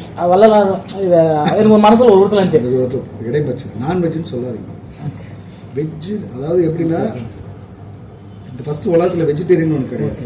ரொம்ப சிம்பிளாக வெஜிடேரியன் ஒன்று கிடையவே கிடையாது. ஏன்னா நீங்கள் இட்லி சாப்பிட்ருப்பீங்க, அந்த இட்லி எப்படி புளிக்குது? பாக்டீரியா. எத்தனை லட்சம் பாக்டீரியாவெல்லாம் புளிக்குது? அது நான் வெஜிடேரியன் தான். சரியா? அப்புறம் நீங்கள் சுவாசிக்கிறீங்க, எனக்கு எதுவுமே வேணாம், நான் எதுவுமே சாப்பிட மாட்டேன், நான் மூச்சு ஒண்டி விட்டுன்னு வாழ்றேன்னா உள்ளே நீங்கள் சுவாசிக்கும் போது பல லட்சம் பாக்டீரியா உள்ளே போய் தான் நீங்கள் உயிர் வாழ முடியும். ஸோ வெஜிடேரியன் ஒன்று கிடையாது. அது அவனுங்க வந்து உருவாக்கணும்.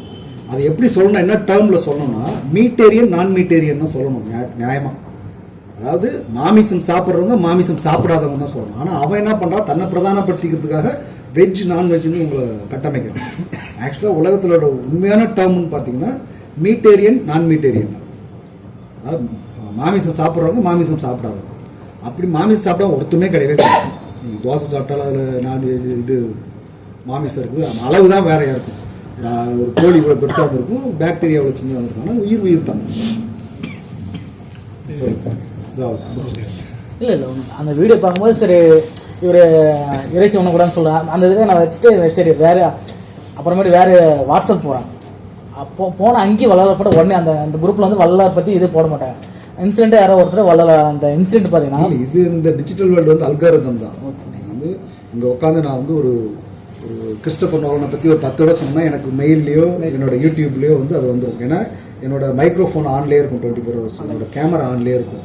ஏன்னா நான் எல்லா ஆப் டவுன்லோட் பண்ணும்போது இதுக்கு ஆக்சஸ் கொடுத்தா நான் பண்ணுறேன். ஸோ இதெல்லாம் அல்காரிதமில் வரப்ப அது வந்து எப்போயா 1-2 தான் நடக்கும். நீங்கள் 24 மணி நேரம் நடக்காது. மனுஷன் வந்து என்னென்னா எப்பயுமே ஒரு சூப்பர் நேச்சர் பவர் இருக்குது.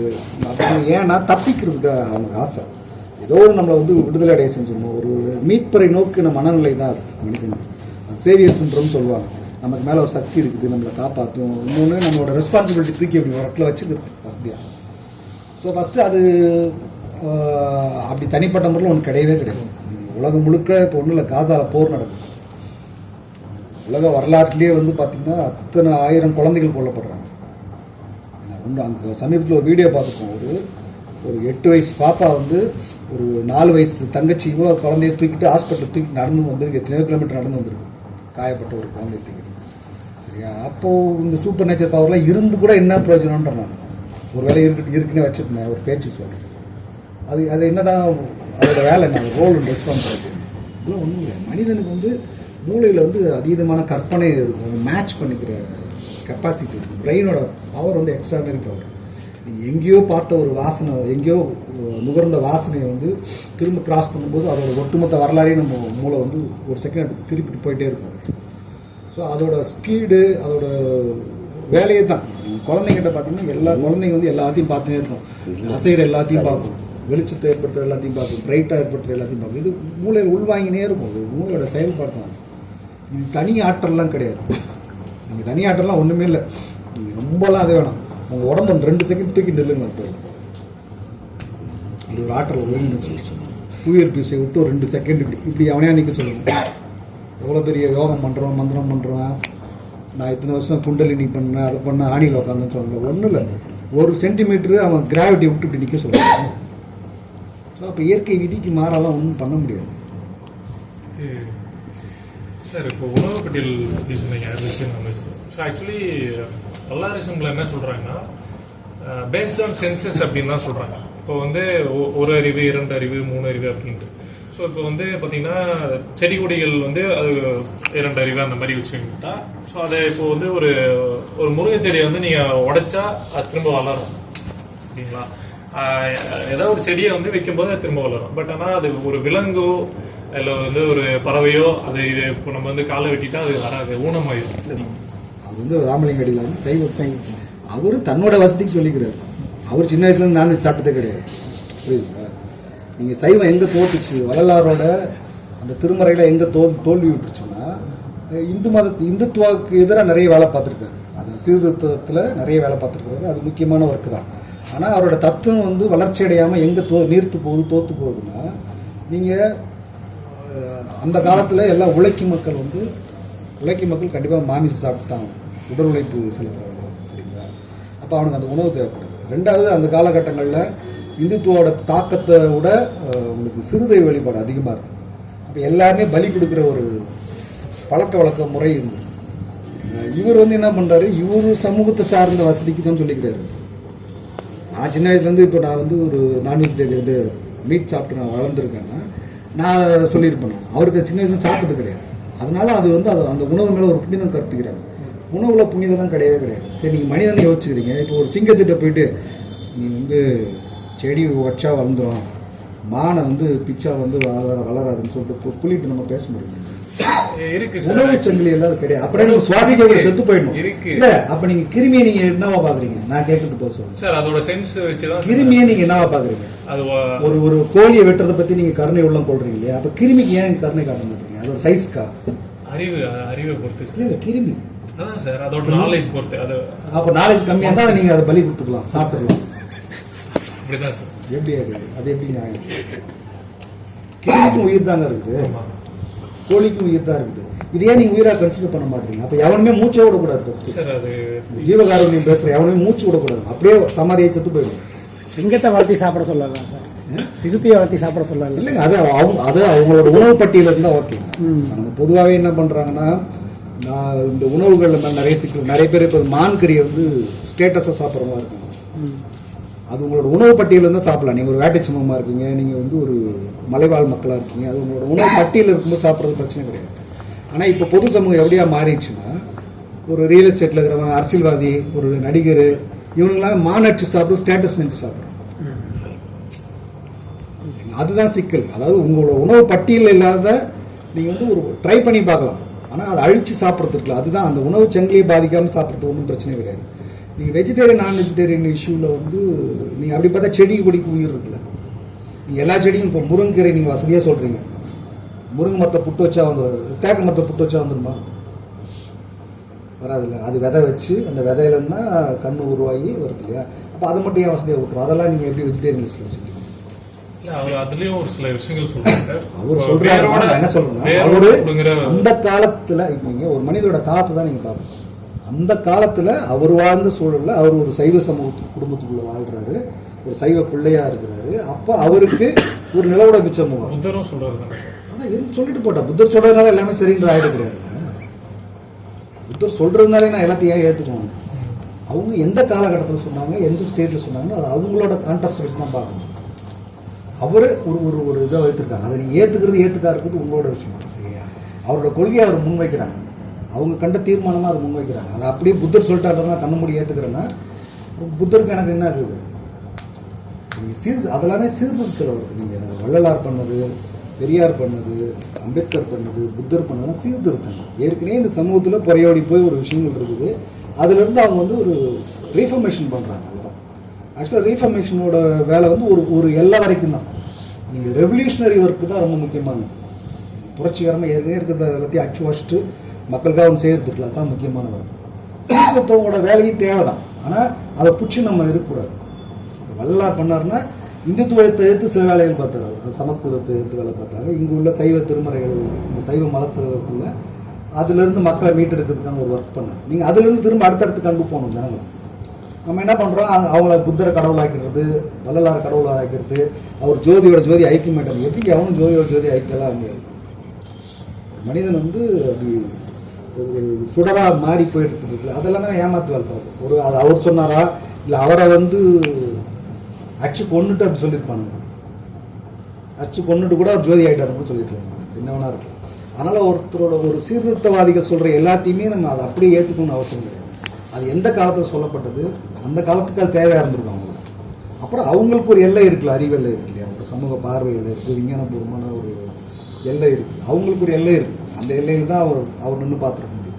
இப்போ நீங்கள் கிறிஸ்தவ மதத்துலேயும் அந்த மாதிரி சீர்திருத்தங்கள் நிறைய இருக்குது. நீங்கள் பழமையான கிறிஸ்தவ மதத்தில் பார்த்தீங்கன்னா கத்தோலிக்க மதம் வந்து ரொம்ப பழமையான ஒரு மூடநம்பிக்கை நிறைந்த மதம் இருக்கும். அதுலேருந்து கொஞ்சம் பேர் சமய சீர்திருத்தம் பண்ணி வராங்க. அவங்க தான் ப்ரொட்டஸ்டன்ட்ஸ்னு சொல்லுவாங்க. மதத்திலேருந்து போராடி வேற ஒன்று கொண்டு வருவாங்க. அதில் மார்ட்டின் லூத்தர்லாம் ரொம்ப முக்கியமாக ஒர்க் பண்ணாங்க. ஜெர்மனில் உள்ள மார்ட்டின் லூத்தர் வந்து அவர் அந்த சமய சீர்திருத்தங்கள் பண்ணார். ஆனால் அதுக்காக மட்டும் அவர் பண்ண எல்லாமே புரட்சிகரமாக மாறிடாரு. அவங்க சமயத்தில் ஒரு ரீஃபர்மேஷன் தான் ஒர்க் பண்ணியிருக்காங்க. அதுக்கு அடுத்த கட்டம் அது வளரணும், நியாயமாக வளரல. நமக்கு அந்த கேள்வியும் கிடையாது. ஏன்னா இந்த வெஜிடேரியன் நான் வெஜிடேரியன் இஷ்யூ இருக்குல்ல, இது வந்து உலகத்தில் வெஜிடேரியன் ஒன்று கிடையவே கிடையாது.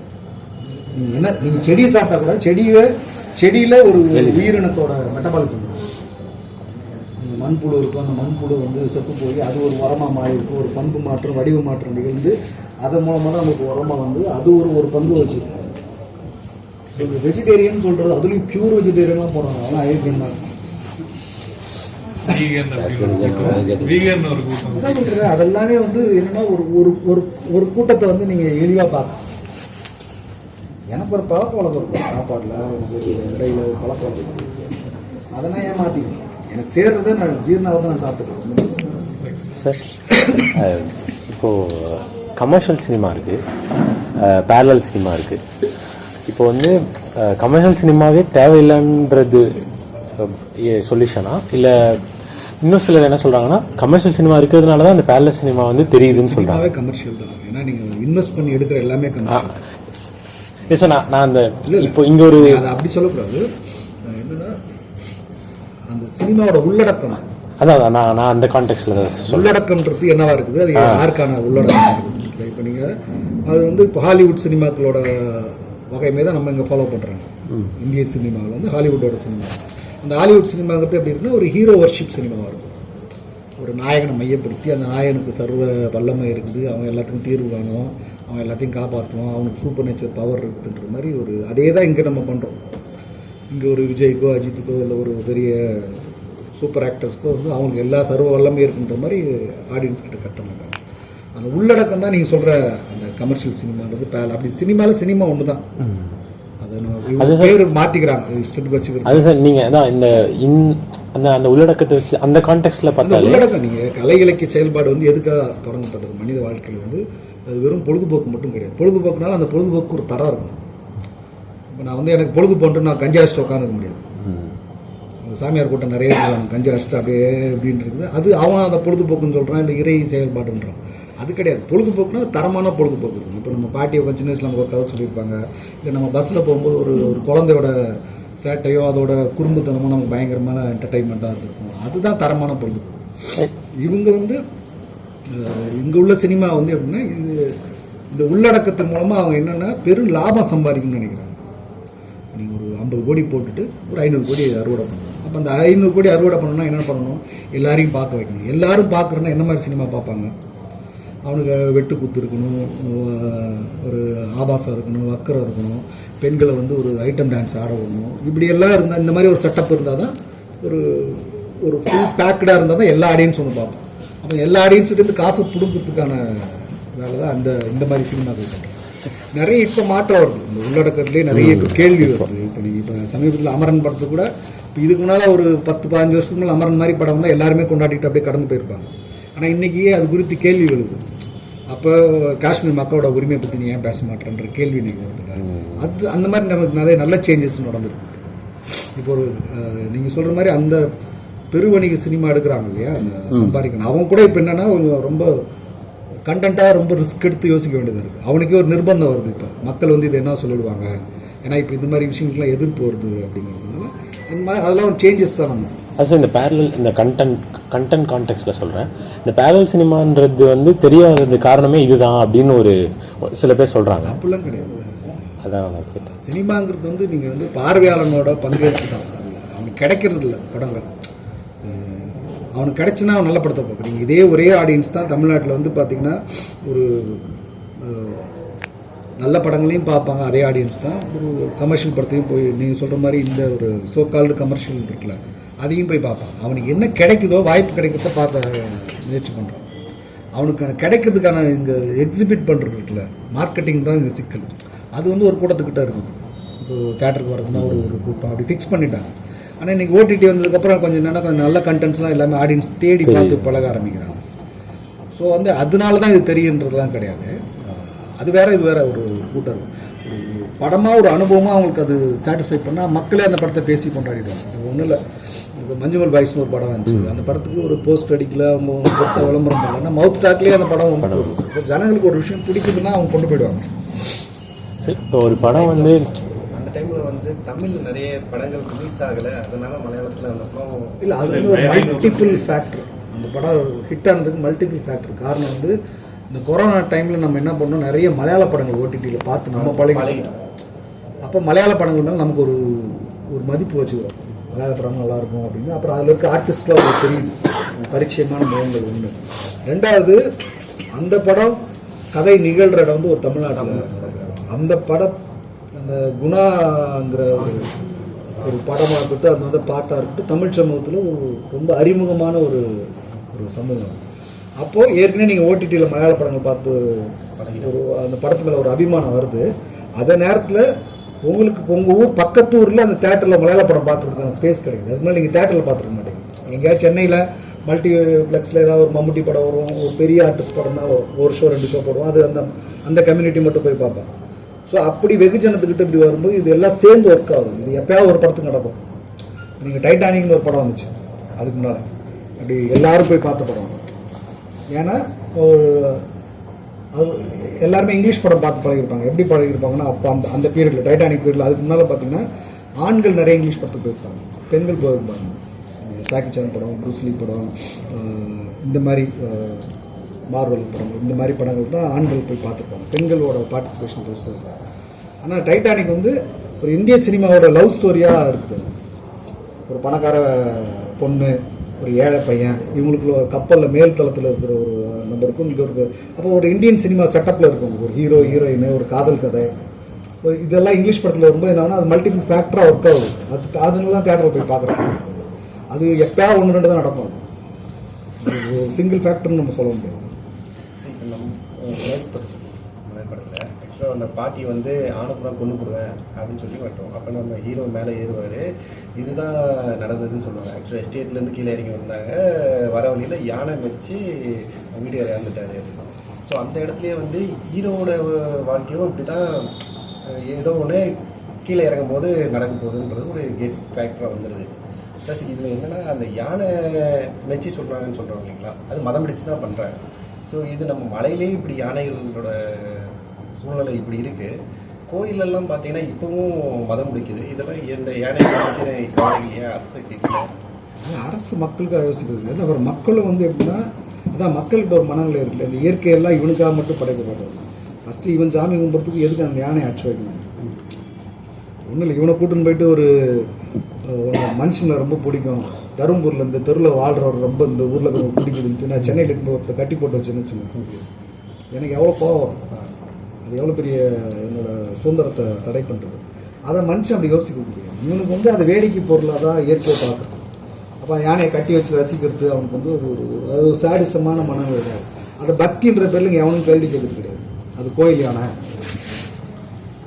அப்படின்ட்டு அது இதெல்லாமே இந்த ஆன்மீகத்தோட மிக்ஸ் பண்ணி உள்ளே இருக்கும்போது இதை பற்றி அவனுக்கு கேள்வி எழுத முடியாது. இது கேள்வி கேட்டால் கூட ஏங்க அதெல்லாம் சடங்கு சம்பிரதாயம், அது வந்து விநாயகர் வாகனம் அப்படின்னு. அதே ஏன்னா இந்த பாட்டியம்மா மட்டும் விட்டு போயிடுது, பார்த்துட்டு எதுவுமே பண்ணாமல் போயிடுது. அந்த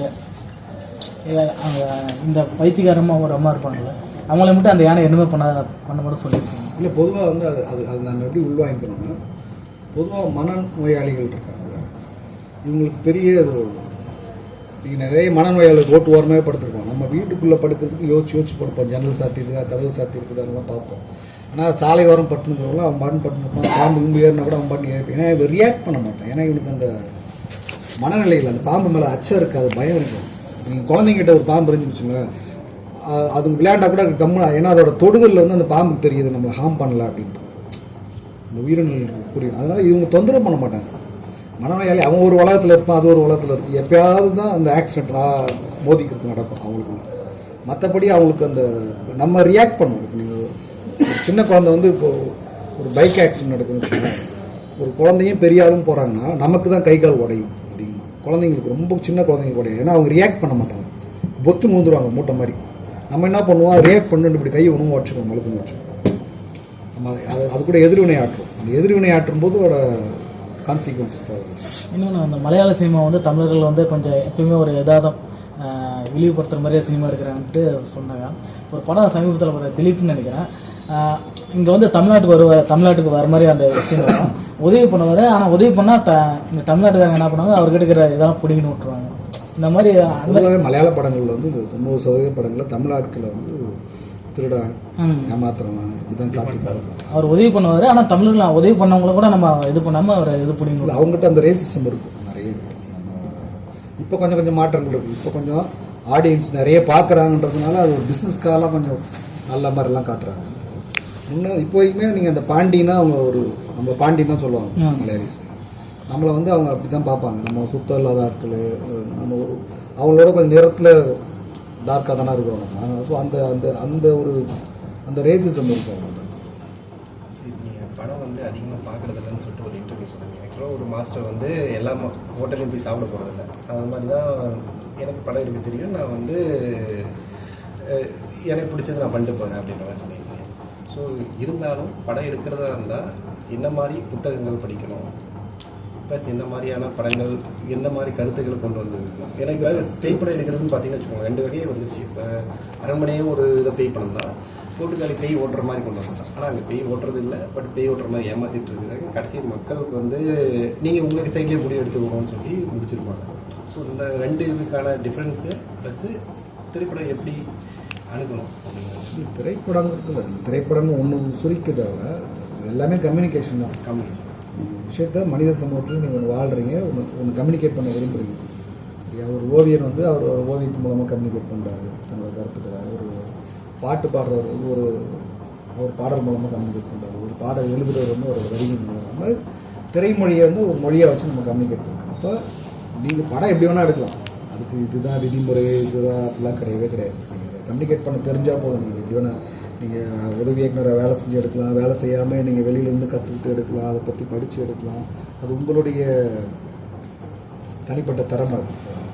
ஆனால் என்ன சொல்லணும் அப்படிங்கிறதுல ரொம்ப நம்ம கவனமாக இருக்கும். உங்களுடைய படைப்பு அந்த படத்தோட உள்ளடக்கம் வந்து இந்த சமூகத்தை ஏதோ ஒரு வகையில் பின்னுக்கு இழுத்துறக்கூடாது. பின்னுக்குன்னா பிற்போக்குத்தனத்தை நோக்கியோ, இல்லை ஒரு பெண்ணடிமைத்தனத்தை நோக்கியோ, இல்லை ஒரு பொருளாதார அடிமைத்தனத்தை நோக்கியோ, அப்படி ஒரு மனித சமத்துவத்துக்கு எதிரான ஒரு வேலையை நம்ம செஞ்சிருக்கோம். அதில் வந்து ஒரு கிரியேட்டருக்கு வந்து ரொம்ப ரெஸ்பான்சிபிலிட்டி. அதுவுமே ஒரு பேசிக்கான ரெஸ்பான்சிபிலிட்டி தான். என்னென்னா ஒரு செல்ஃபிஷான ரெஸ்பான்சிபிலிட்டின்னு கூட சொல்லலாம். ஏன்னா நீங்கன்றது நீங்கள் மட்டும் கிடையாது. உங்களுக்கு ஒரு குடும்பம் இருக்கும், உங்களோட சந்ததி இருக்கும், உங்களோட குழந்தைங்க இருக்கும். அப்போ உங்களுடைய சந்ததியை எந்த மாதிரி சமூகத்தில் விட்டுட்டு போக போகிறீங்கன்னு. அப்போ நீங்கள் செய்கிற எந்த வேலையோட இம்பேக்டும் இந்த சமூகம் நல்லா இருந்துச்சுன்னா உங்கள் சந்ததி இந்த சமூகத்துக்கு நல்லா வாழப்போகுது. அவ்வளோதான். ஏன்னா நீங்கன்றது நீங்கள் மட்டுமே கிடையாது. நீங்கள் வாழ்ந்துட்டு அப்படியே முடிஞ்சு போயிடப்படும். உங்கள் சந்ததிகளுக்காக வந்து இந்த பூமியில் விட்டுட்டு போக போகிறீங்க. அப்போ இது என்ன மாதிரி சமூகமாக இருக்குங்க? உங்களுக்கு ஒரு மகள் இருக்கா, இல்லை ஒரு பேத்தி இருக்குதுன்னா இந்த சமூகத்தில் விட்டுட்டு போகிறீங்கன்னா அந்த பெண் குழந்தை வந்து எவ்வளோ பாதுகாப்பாக இருக்கணும்னா நீங்கள் அதுக்கு வேலை செஞ்சுதான். இது வந்து பொது வேலைலாம் கிடையாது. நிறைய பேர் அதை சமூகத்துக்காக வேலை செய்யறது வந்து பொது வேலை நினச்சிக்கிறாங்க. அது கிடையவே கிடையாது. நம்முடைய சந்ததியும் நண்பர்களையும் நம்மளோட தெரிஞ்சவங்களையும் விட்டுட்டு போகிறோம். ஒரு இடத்துல விட்டுட்டு போகும்போது அது என்ன மாதிரி இடமா இருக்கணும்? ஒரு கம்ஃபர்டான இடமா இருக்கணும், சேஃபான இடமா இருக்கணும், அன்பான இடமா இருக்கணும், சமத்துவமான இடமா இருக்கணும் இல்லையா? அதுக்கு வேலை செய்கிறது தான் எல்லாமே. பொது வேலைன்னு நம்ம நினச்சிக்கிறது வந்து அது யாருக்கோ செஞ்சுட்டு போகிறோம், நம்ம அவங்களுக்காக செய்கிறோம், அதெல்லாம் கிடையவே கிடையாது. அடிப்படையில் பார்த்தீங்கன்னா நமக்கு தெரிஞ்சவங்களை விட்டுட்டு போகிற இடம் நல்லா இருக்குன்னு நினைக்கிறோம். ஸோ அப்போ எல்லாருக்குமே அந்த பொறுப்பு இருக்குது. உங்கள் சொன்ன கொஸ்டினோட இப்படி கண்டினியூஷன் இதாக சொல்லுங்க. இப்போ நீங்கள் ஒரு டைரக்டராக மக்கள் இப்படி தான் சினிமா அணுகணும்னு உங்களுக்கு ஏதாவது பாயிண்ட் இருக்கா சார்? இல்லை அந்த மாதிரி ஒரு கிரியேட்டரோட வேலை அது கிடையாது. நீங்கள் ஒரு விஷயத்தை கம்யூனிகேட் பண்ணுறீங்க, நான் சொல்ல வர ஆடியன்ஸுக்கு என்னோட விஷயத்தை நான் தெளிவாக கம்யூனிகேட் பண்ணணும்.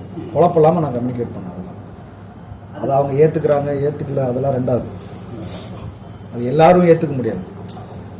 அவங்க வேற ஒரு இடத்துலேருந்து இன்னொரு இடத்துக்கு நகர்ந்தா கூட போதும். அவங்க ஏற்கனவே ஒரு சினிமா பார்த்து ஒரு வடிவத்தில் பழகிருக்காங்க. சினிமானா இப்படி தான் ஒரு ஹீரோயின் வந்து ஆடணும், ஒரு லவ் இருக்கணும், ஒரு காமெடி சீன் இப்படி இருக்கணும், அப்படி இருக்கணும்.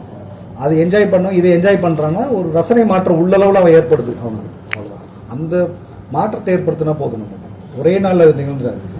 எனக்கு முன்னால் எத்தனையோ பேர் இந்த மாதிரி படங்கள் பண்ணி வந்திருப்பாங்க. அவங்களோட தொடர்ச்சியில் நாங்கள் வரோம், எங்களோட தொடர்ச்சியிலே அவ்வளோ பேர் வருவாங்க. இது ஒரு பெரிய ப்ராசஸ். ஒரு 4 வருஷம் கழிச்சு ஒன்று நடக்கலாம். அதுக்கு நம்ம இன்றைக்கி இருந்து வேலை செய்யணும். இதோட தொலைச்ச டைரக்ஷன் கொஞ்சம் தள்ளி ஒரு இடதுசாரியாக நீங்கள் மக்களாகவும் சொல்லலாம், உங்கள் சைடு இருந்தால் சொல்லலாம், பணத்தையும் அதிகாரத்தையும் எப்படி பார்க்கணும் அப்படிங்க. பணம்ங்கிறது ஒரு பரிவர்த்தனைக்கான பொருள் தான். அதுக்காக ஏற்பட்டப்பட்டது. ஆனால் நீங்கள் அது தனி உடைமையாக சொத்தாக மாறும்போது, சொத்து குவிப்பாக மாறும்போது தான் அதுதான் சிக்கல். பணங்கிற அத்தியாவசிய தேவைகளுக்கோ ஒரு பண பரிவர்த்தனைக்காக ஒரு நம்பர்ஸாக பயன்படுத்துறதுல ஒரு பிரச்சனையும் கிடையாது. அதை நீங்கள் குவிக்க ஆரம்பிக்கும் போது தான் எல்லா சிக்கலும் ஆரம்பிக்கும். அதை தனி சொத்தாக குவிக்கிறது, தனி மனிதனுக்கான மதிப்பாக குவிக்கிறது இருக்குல்ல, அங்கே தான் அந்த அக்கமுலேஷனில் தான் வந்து உங்களுக்கு எல்லா சூடு வரும், எல்லா ஏமாற்ற வரும், எல்லா அதிகாரத்தை வந்து நீங்கள் வளைக்கிறது எல்லாத்தையுமே வரும். அங்கே தான் இன்னொரு சிம்பிளாக கொஞ்சம் இதே சிம்பிளாக ஒரு முதலாளி நல்ல கம்யூனிஸ்டாக இருக்க முடியுமா சார்? நீங்கள் முதலாளினாவே அங்கே தனி மனித சொத்தோட குவிப்பு தானே வந்துடும். அது கிடையாது. எல்லாமே ஒரு வகையான உழைப்பு நம்ம செலுத்தணும், அவங்க ஒரு உழைப்பு செலுத்துகிறாங்க, அவ்வளோதான். நீங்கள் முதலாளியின் போது நீங்கள் அங்கே ஒரு அக்குமுலேஷன் ஸ்டார்ட் ஆகும். அதெல்லாம் வந்து சும்மா அந்த ஒரு என்ஜிஓத்தனமான இதுதான். இந்த கம்யூனிஸ்ட்டு திராவிடம் எல்லாத்துலேயும் இந்த பார்ப்பனிய சிந்தனை இந்த இருக்கிற மாதிரியே எனக்கு இருக்குங்க. புரியுது. கம்யூனிஸ்ட்டு திராவிட சிந்தனை இந்த இதில் பார்த்தீங்கன்னா பார்ப்பனிய அந்த சிந்தனை வந்து அதாவது அந்த இயக்கங்கள் இருக்கவங்கள சொல்கிறீங்களா, அந்த கொள்கையை சொல்கிறீங்களா? இல்லை இப்போ அதை இல்லை கம்யூனிஸ்ட் சொல்லிக்கிறவங்களாம் கம்யூனிஸ்ட் கிடையாது. ஃபஸ்ட் நீங்கள் அது புரிஞ்சுக்கணும். கம்யூனிஸ்ட்னு என் கட்சி பேர் வச்சுக்கிறேன், நான் கம்யூனிஸ்ட் சொல்கிறதுனால மட்டும் நான் கம்யூனிஸ்ட் கிடையாது. அவங்களோட ஒட்டுமொத்த செயல்பாடு மக்களுக்கானதாக இருக்குதா, எந்தெந்த நேரத்தில் என்னென்ன பண்ணியிருக்காங்க. இப்போ இவிஎஸ்னால் பெரிய அயோக்கியத்தனம் தான். அதுக்கு இன்றைக்கி 1000 சப்பக்கட்டெல்லாம் காரணம் சொல்லுவாங்க. ஆனால் வந்து இவங்க பாசிசத்தை எதிர்ப்பாங்க, எல்லாமே பண்ணுவாங்க. ஆனால் அதுக்கான எல்லா விதையும் போடுவாங்க. பேர் வச்சுக்கிறனால மட்டுமே ஒருத்தர் கம்யூனிஸ்ட் ஆகிட முடியாது, ஒரு அமைப்பு கம்யூனிஸ்ட் ஆகிட முடியாது.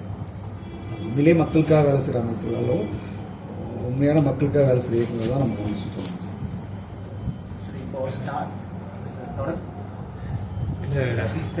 சரி கேட்டுருங்க. தொடக்கத்துல இப்ப நம்ம நிறைய பேர் எழுத்தாளர்கள் இருந்தோ இல்ல இப்ப நிறைய பேர் ஸ்டார்ட் பண்றோம், எல்லாரையும் சொல்லுங்க. ஒரு சிலரும் இடதுசாரி சிந்தனைகளோட தொடங்குறாங்க. அது ஒரு கட்டத்துக்கு அவங்க ரீச் ஆனதுக்கு அப்புறம் டக்குன்னு ஒரு ஆன்மீக டைப் நிறைய எழுத்தாளர்கள் நிறைய பேர் இருக்காங்க.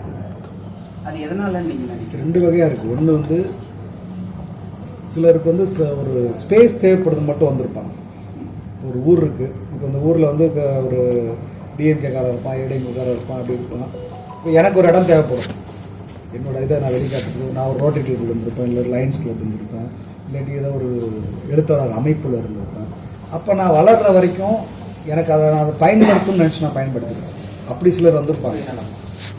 தங்களுடைய வளர்ச்சிக்காக இந்த அமைப்பை பயன்படுத்திக்கிட்டு நம்ம வளர்ந்துட்டு நமக்கு ஒரு வெளிச்சம் கிடைச்சதுக்கப்புறம் நம்மளாக இருந்துக்கலாம்னு ஒன்று இருப்பாங்க. ஒரு சிலர் அதை முழுசாக உள்வாங்காமல் அறகுறையாக உள்வாங்கிட்டு பின்னால் வந்து என்னென்னா அவங்களுக்கு ஒரு பிரச்சனை கஷ்டம் வரும்போது அதை எதிர்கொள்ள தெரியாமல் அதுலேருந்து தப்பிச்சு போகிறதுக்காக என்ன பண்ணியிருப்பாங்க, திரும்ப ஆன்மீகத்தை நோக்கி போயிருப்பாங்க. சிலர் வந்து ஆரம்பத்தில் கொஞ்சம் வலுவாக வேலை செஞ்ச மாதிரி செஞ்சுருப்பாங்க, பின்னால் நேர்த்து போயிருப்பாங்க. அது அப்போ அந்த சித்தாந்தத்தையோ அந்த கொள்கையோ நீங்கள் எவ்வளோ தெளிவாகவும் ஸ்ட்ராங்காக உள்வாங்கியிருக்கீங்கிறது பொறுத்து தான்.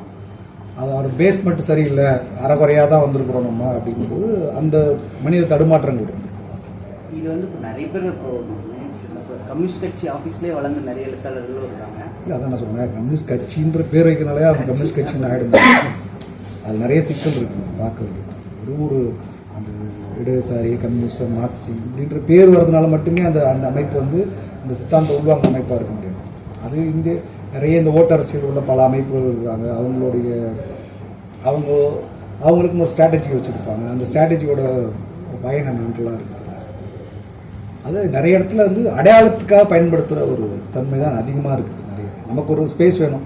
இப்போ எப்படி ரஜினி ரசிகர் மன்றம், கமல் ரசிகர் மன்றம்னு அதெல்லாம் எதுக்கு ரசிகர் மன்றங்கள் உருவாகுதுன்னா, எனக்கு ஒரு அங்கீகாரம் கிடைக்குதுல்ல.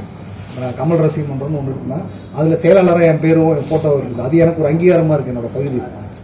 அந்த மாதிரி நிறைய அமைப்புகளில் இருக்கிறவங்க இருக்காங்க. அந்த அங்கீகாரத்துக்காகவும் நம்மளுக்கு ஒரு முகம் தெரியணும் அப்படின்னு தனி மனித வளர்ச்சிக்காக இருக்கிறவங்களும் இருக்கிறாங்க.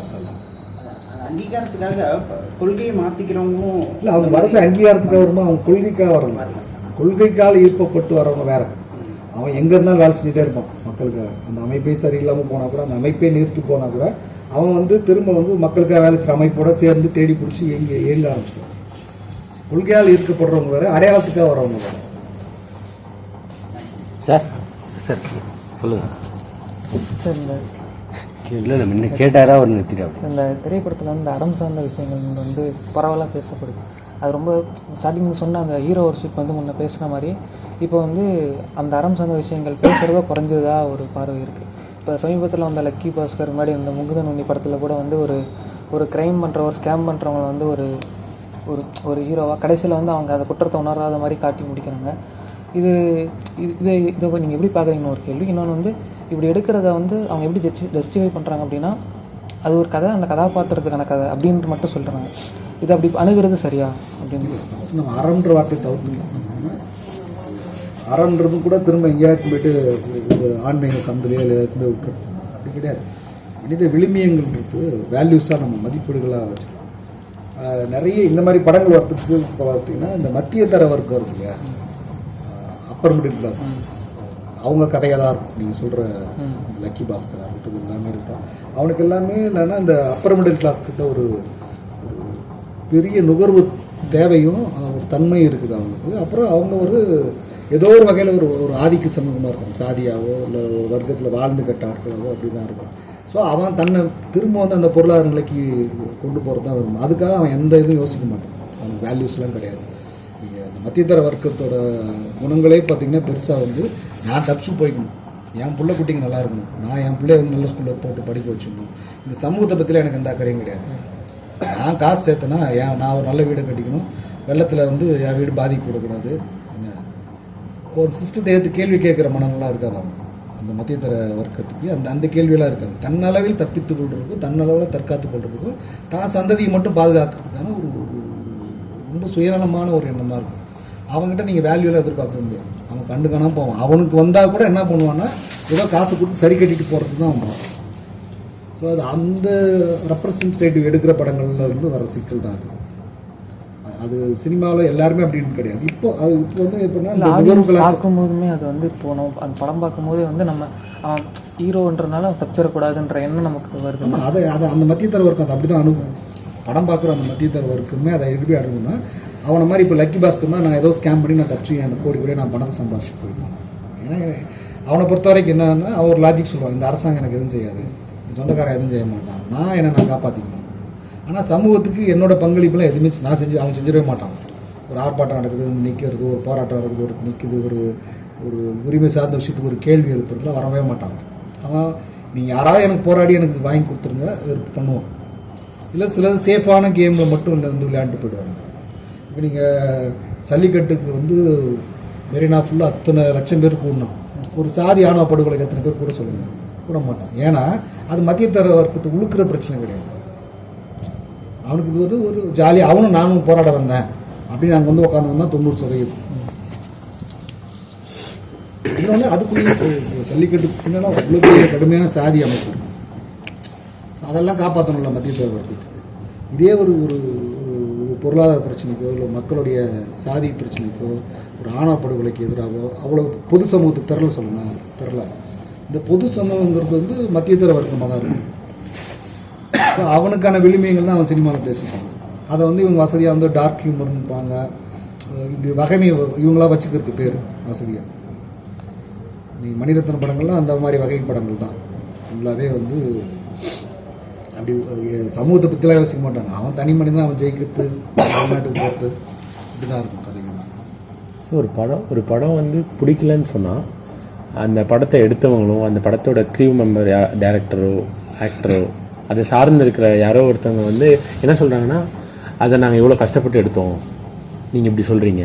அவங்க உழைப்பை வந்து எம்பத்தைஸ் பண்ணி அதை வச்சு ஒரு மார்க்கெட்டிங் பண்ணுறாங்க. அது என்ன அவனோட நோக்கம் வந்து சம்பாதிக்கணும். அவனோட நோக்கம் வந்து கலை மூலமாக ஒன்று சொல்லி இந்த சமூகத்துக்கு ஒரு பங்களிப்பு செலுத்தணும் அவன் நோக்கம் கிடையாது. அவன் இதில் வந்து சம்பாதிக்கணும். ஒரு எந்த நடிகராக இருக்கட்டும் எல்லாருமே சொல்கிறாங்களே 18 மணி நேரம் மேக்கப் போட்டு அதுவும் வேலை. அதான் சாம்பார் வைக்கணும்னா கத்திரிக்காய் வெட்டி தான் ஆகணும். எந்த அம்மாவோ உட்காந்து அன்றைக்கி காலை 4 கத்திரிக்காய் வெட்டணும் தெரியுமா, 4 கத்திரிக்காய் வெட்டி தான் சாம்பார் வச்சுருந்தேன் யாரும் சொல்ல போட்டீங்க. அந்த வேலைன்னா அந்த வேலைக்கு செஞ்சு தான் ஆகணும். ஆனால் சினிமாக்காரன் வந்து என்னென்னா அதுக்கு காரணம் வந்து என்னென்னா நம்மங்கிறது பொது சமூகம். அவன் சொல்கிற எல்லாத்தையும் காது கொடுத்து கேட்குறோம், அதை கட் பண்ணிட்டு போக மாட்டோம். நம்ம இப்போ ஒன்றும் இல்லை, நம்ம தொடர்ச்சியாக வந்து பெரிய பெரிய நடிகர்களோட படங்கள் என்னவா இருக்குன்னு நம்ம பார்க்குறோம். ஒரு வாட்டி ரிலீஸ் ஆகும்போது ஏன் அடுத்த படத்துக்கு நம்ம போய் ஆதரவுப்பட்டு நம்ம பார்க்குறோம். ஒரு படம் நடிப்பான், அவன் பேருக்காகவும் புகழுக்காகவும் நடிப்பான், அதை வச்சு திரும்ப ஒரு ஜாதி படத்தில் தான் நடிப்பான், ஒரு போலீஸ்காரன் நல்லவன்ற படத்தில் தான் நடிப்பான். என்ன நீங்கள் சிங்கம் இதெல்லாம் நீங்கள் அமரனுக்கும் சிங்கம் 2க்கு என்ன வித்தியாசம் இருக்குது? எல்லாமே ஒன்று தானே. அதில் மிலிட்ரிக்காரனாக இருந்து வந்து ஒரு வேலை பார்க்குறாங்க, இதில் போலீஸ்காரனாக இருந்து அதிகாரத்தின் படத்தில் நிற்கிறாங்க. அதுதானே இவனுக்கு இதுதான் வேலை இவனுக்கு. ஆனால் நம்ம என்ன பண்ணுறோம், இந்த திரும்ப இவனுக்கு படத்தை நம்ம போய் பார்க்குறோம். ஸோ உங்களுடைய முதல்ல வந்து நீங்கள் அதுக்கு அந்த படத்துக்கு பங்களிப்பு செலுத்துறீங்க. அவனுக்கு பே பேக்கில் அவனுக்கு அந்த பணம் வந்து சேருது உங்கள்கிட்ட வந்து சேருமா, அவன் அப்படி தான் ஆடுவான். நீங்கள் நிராகரிக்கணும் ஃபஸ்ட்டு. நீங்கள் வந்து பெண்ணை வந்து உடலாக போதிக்கிற எந்த சினிமாவை நான் பார்க்க மாட்டேன், ஒரு கதாநாயக மயக்கத்தை ஏற்படுத்த எந்த சினிமாவை நான் பார்க்க மாட்டேன். அவர் கேட்டார்ல நீங்கள் படமே பார்க்குறது இல்லைன்னா, ஏன்னா நான் சில முடிவுகள் வச்சுட்டு இருக்கேன். நான் என்னத்துக்கு இவனுக்கு படம் பார்க்கணும், என் காசை நான் கொடுக்கணும், என் நேரத்தை கொடுக்கணும். முதல்ல 2 மணி நேரம் சும்மா கிடையாது. ஒரு 2 மணி நேரத்துக்கு நம்ம ஜஸ்ட் லைக் தட்டு போய் கொடுக்குறோம் ஒரு படத்துக்கு. வெறும் பிரபலமான படங்களை தான் நம்ம திரும்ப பார்த்துனுக்குறோம். அவன் திரும்ப என்ன எடுப்பான்னு நமக்கு நல்லா தெரியும். அஜித் விஜய் என்ன படம் எடுத்துகிற போகிறானுங்க மிஞ்சி போனால், நான் பெரிய வீரன், நான் சூரன், எனக்கு தான் 4 கொம்பு இருக்குது, எனக்கு 8 கண் இருக்குது, 10 கை இருக்குதுன்னா அவன் திரும்ப படம் எடுக்க போகிறான் இல்லையா? வேறு ஒன்றுமே எடுக்க போகிறது கிடையாது. ஆனால் ஒரு படத்தையும் விமர்சனம் பண்ணிட்டு திரும்ப அடுத்த படத்துக்கு நம்ம போகிறோம். போயிட்டு ஏன் இப்படி எடுக்கலாம் நம்ம ஆதங்கப்படுறோம். யார் முட்டாள்? நம்ம தான் முட்டாள். அவன் தெளிவாக இருக்கிறான். இவனுக்கு என்ன சொன்னாலும் நம்ம படத்தை சாதாரண வெகு மக்கள் போய் படம் போய் பார்க்கறது வேற, அவன் விளம்பரத்தில் ஈர்க்கப்பட்டு அந்த ரசிகர் அந்த அந்த தூண்டுதலில் பார்க்குற வேலை. ஆனால் அறிவு சமூகமே நீங்கள் எல்லா அறிவு சமூகமே எல்லா படத்துக்கும் விமர்சனம் எழுதுறான். அப்போ அவனை ஃபஸ்ட்டு அறிவு சமூகத்துலேருந்து வெளியே ஏற்றணும் முதல்ல இல்லையா? என்ன எடுத்துகிற போகிறான்றது உங்களுக்கு தெரியல. நம்ம இந்த படத்தை எடுக்க போகிறா, இத்தனை கோடி செலவு பண்ணியிருக்கான், ஒரு ஹீரோ வந்து மிலிட்ரிக்காரனாக இருக்கான், அவன் என்ன படம் எடுத்துகிற போகிறான்னு நமக்கு தெரியல. அந்த படத்தை நீ போஸ்ட்டு பார்த்து ரிஜெக்ட் பண்ணிட்டு போ. ஒரு போலீஸ் எஸ்பியாக வந்து ஒரு ஹீரோ நடிக்கிறான்னா அவன் என்ன படத்தை எடுத்துகிட்டு போகிறான், எதை க்ளோரிஃபை பண்ண போகிறான், எதை சரின்னு சொல்ல போகிறான், அந்த போலீஸ் அதிகாரத்தை தான் சரின்னு சொல்ல போகிறான், மக்களுக்காக வேலை செய்கிற ஒரு அமைப்புன்னு சொல்ல போகிறான். அது சரியா கிடையாது இல்லையா? அப்போ நீங்கள் அங்கேயே அதை ரிஜெக்ட் பண்ணல. நம்மக்கிட்ட தான் பிரச்சனை இருக்குது. நம்ம என்னென்னா சினிமான்ற பேரில் எல்லாத்தையும் பார்க்குறோம், நுகர்றோம். ஸோ நீங்கள் நிராகரிக்க தான் வந்து உங்களுக்கு அவனுக்கு அந்த வசூல் குறையும், எல்லாமே குறையும், அவன் மாற தயாராக இருக்கும். ஏன்னா சினிமா பொறுத்த வரைக்கும் என்னென்னா ஒரு நல்ல கருத்து பேசுகிறது தான் கோடி கோடியாக கொட்ட போகுதுன்னா உண்மையிலே அவன் நல்ல கருத்து பேசுவான். ஒரு மார்க்சியத்தை பற்றி பேசினா ஒரு 500 கோடி அந்த படம் கலெக்ஷன் ஆகுனா 500 கோடி பேசுவான். ஸோ நம்ம பண்ணுற தப்பு என்னென்னா, அதுவும் நம்ம அறிவு சமூகத்தில் இருக்கவங்க பார்த்தீங்கன்னா எல்லா வழக்கமான கிளீஷே படங்களும் பார்த்துடுறாங்க. இப்போ நீங்கள் ஒன்றும் இல்லை, இப்போ ஒரு நல்ல வாசகராக இருக்கும், இந்த புத்தக அங்காடிக்கு வரும், நல்ல வாசகராக வரும், ஒரு தேர்ந்த வாசகனாக இருந்துட்டு நான் வாரம் வந்து குமுதம் படிச்சுட்டு குமுதத்தை விமர்சனம் பண்ணி உட்காந்தா என்ன சொல்லி நினைப்பீங்க? அந்த மாதிரி தான் நம்ம திரைப்படம் பார்க்கறதுல கராராகவே இருக்க மாட்டோம். எல்லா படத்தையும் போய் பார்க்குறோம். தேட்டர் எக்ஸ்பீரியன்ஸ் சொல்லிட்டு பாருங்க. எதுக்குன்ற நீங்கள் அந்த கண்டென்ட்டை போய் பார்க்குறதும் போர்னோகிராஃபி பார்க்கறது ஒன்று தானே. போர்னோகிராஃபின்னு தெரிஞ்சு நீங்கள் ஒரு பொது வழியில் உட்காந்து அதை பார்த்துருக்கோம் உட்காந்து.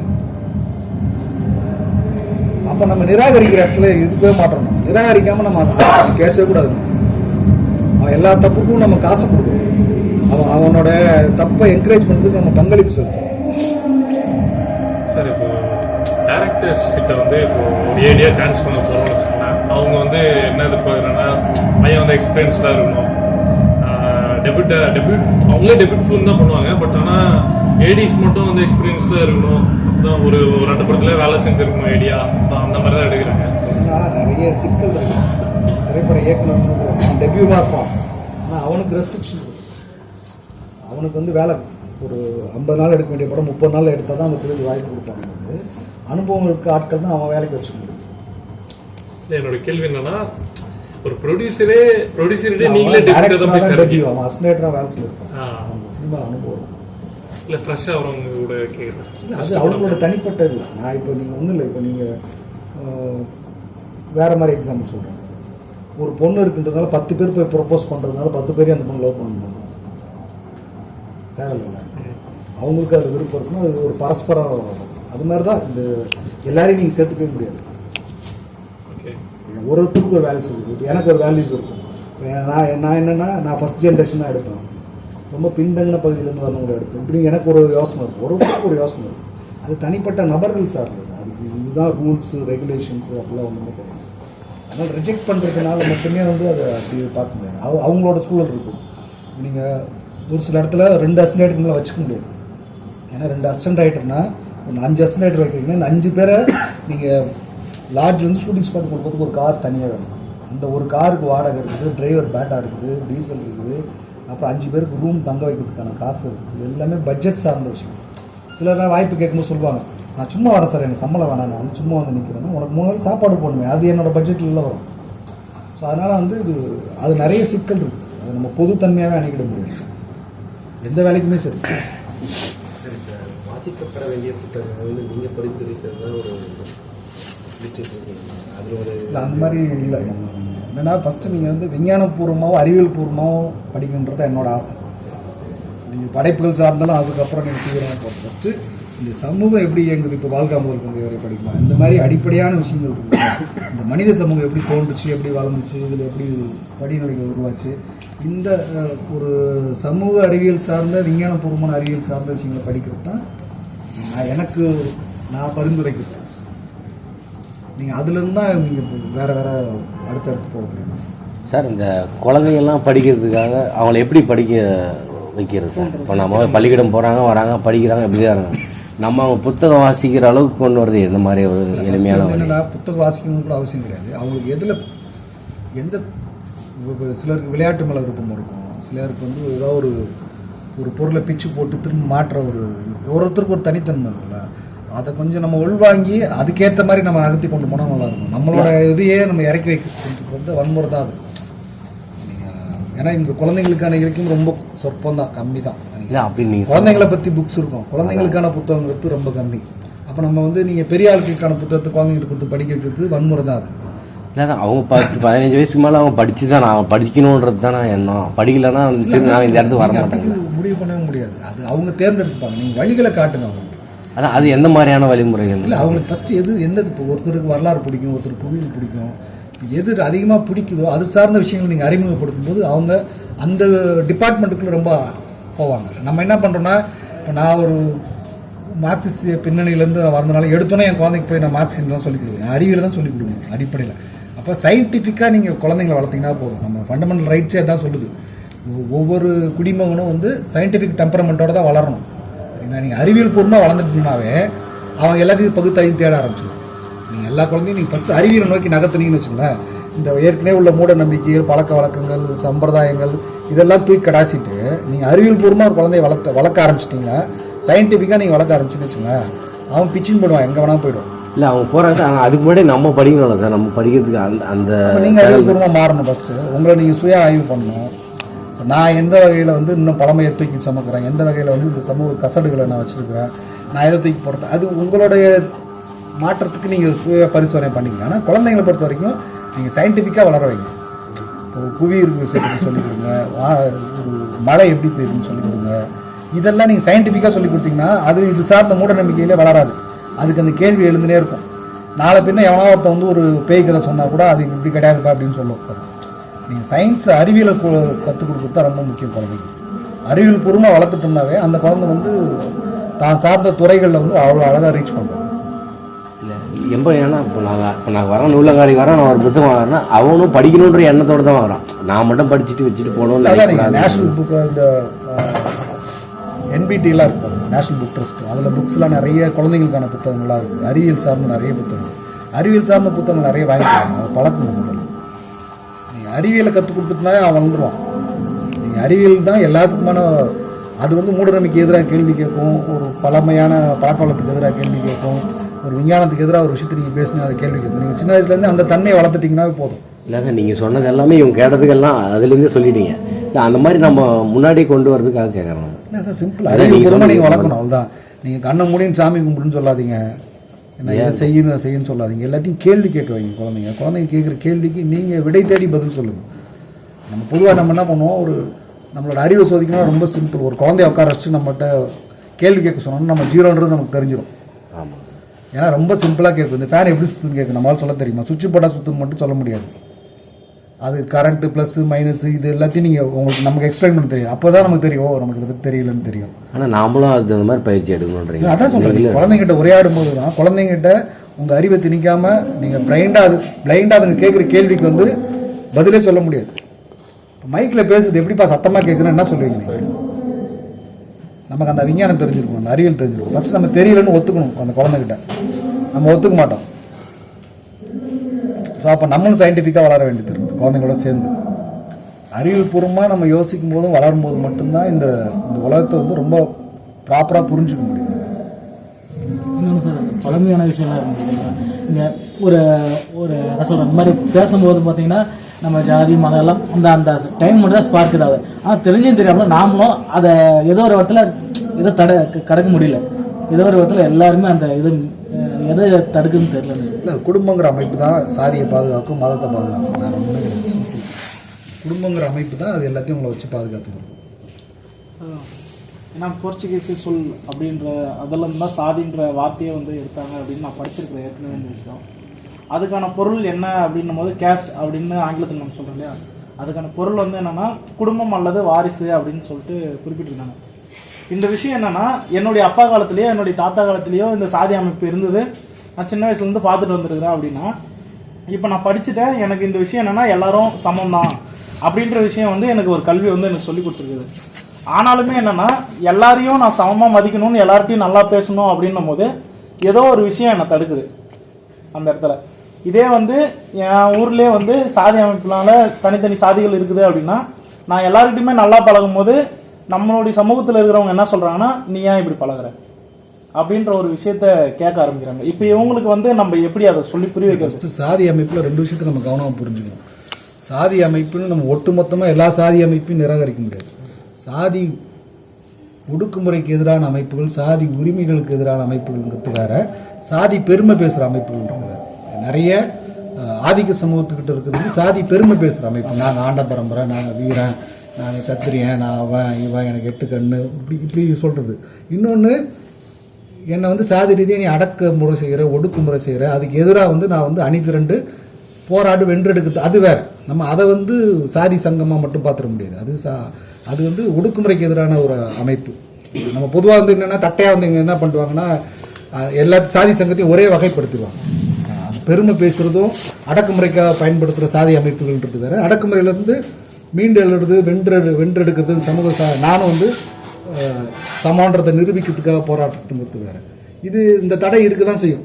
இது நீங்கள் வந்து எப்படின்னா இது தொடர் உரையாடல் மூலமாகவும் தொடர் நடவடிக்கை மூலமாக தான் நம்ம மாற்றினே இருக்க முடியும். அப்புறம் நகரமயமாதல் கொஞ்சம் சாதியை கொஞ்சம் ஒழிக்கும். அவங்கேயும் பல்ல காட்டும். நீங்கள் வந்து ஒரு வீடு வாடகை கேட்க போகிறீங்கன்னா அங்கே சாதி திரும்ப ஆரம்பிச்சு. இப்போ சொல்லுவாங்க சென்னையிலாம் ஜாதியே கிடையாதுன்னு. ஆனால் ஒன்றும் இல்லை, போய் ஒரு வீடு வாடகைக்கு மட்டும் சென்னையில் கேட்டு பாருங்க. பேச்சுலர் கூட பிரச்சனை கொடுத்துருவாங்க. ஃபேமிலியாக போகும்போது ஒரு ஃபஸ்ட்டு அவன் ஜாதியை தான் கண்டுபிடிக்க ட்ரை பண்ணுவோம். இல்லை, இது உண்மையாகவே நான் பணிபுரிகிற இடத்துலையே ஒரு வயசானவர், ஒரு 67 அந்த அளவுக்கு இருக்கும் அவருடைய வயசு. என்கிட்ட 3 வார்த்தை தான் பேசினார் அவர் என்கிட்ட. 3வது வார்த்தையில என்னுடைய சாதியை சொல்கிற அளவுக்கு அவர் இருக்கிறாரு. அப்ப நான் சொல்லணும்னு விருப்பப்படவே இல்லை அந்த இடத்துல. ஆனா அவர் கண்டுபிடிக்கணும்னு ஆசைப்படுறாரு. ஏன் அந்த விஷயம் எல்லாருக்குள்ளயும் இருக்கு. நீங்க கூகுள்ல ரொம்ப சிம்பிளா பார்க்கலாம். ஒரு பொண்ணு கேரம் போர்டில் வந்து ஒரு நேஷனல் லெவல் சாம்பியன்னா நெக்ஸ்ட்ல நீங்க அடுத்த நாள் அந்த பொண்ணு பேர் போட்டா பக்கத்துல காஸ்ட்னு தேடிப்பாங்க. அது இப்போ தீபிகா கேரம் போர்டுன்னு போட்டால் அதுக்கடுத்து சீன் ஒன்று வரும், ஒரு காஸ்ட்னு தேடி இருப்பான் ஃபர்ஸ்ட். ஸோ வந்து இந்த சாதியை தேடுறது இது வந்து இருந்தே தான் இருக்கும் சமூகத்தில். நம்ம ஆனால் தொடர்ச்சியாக நம்ம இதுக்கு எதிராக உரையாடல் நடத்தினே தான் இருக்கும். நம்ம வந்து அதை நம்ம அப்படியே விட்டுற முடியாது. ஏன்னா மாற்றங்கள்ன்றது வந்து இன்னைக்கு ஒரு நாளில் நிகழ்ந்துடாது. ஏன்னா இது வந்து பல்லாயிரம் வருஷம் ப்ராக்டிஸ் இது. அப்போ இதை டீகோட் பண்ணணும்னா நீங்கள் பல்லாயிரம் வருஷம் நீங்கள் ஒர்க் பண்ணணும். இன்னைக்கு நீங்கள் ஒர்க் பண்ணால் தான் ஒரு 400 வருஷம் கழிச்சு உங்கள் சந்ததி வந்து அதோட பெனிஃபிட்டை அனுபவிக்கும். ஆனால் நம்ம இன்னைக்கு ஒர்க் பண்ணலன்னா அன்னைக்கு கஷ்டம், ரொம்ப சிக்கலாகிடும். சார், இப்போ தற்சார்பு வாழ்க்கை அப்படின்லாம் வந்துருக்கு. ஆக்சுவலி ஓசோ கூட வந்து ஒரு கம்யூனிட்டி மாதிரி உருவாக்குங்க அப்படின்னு.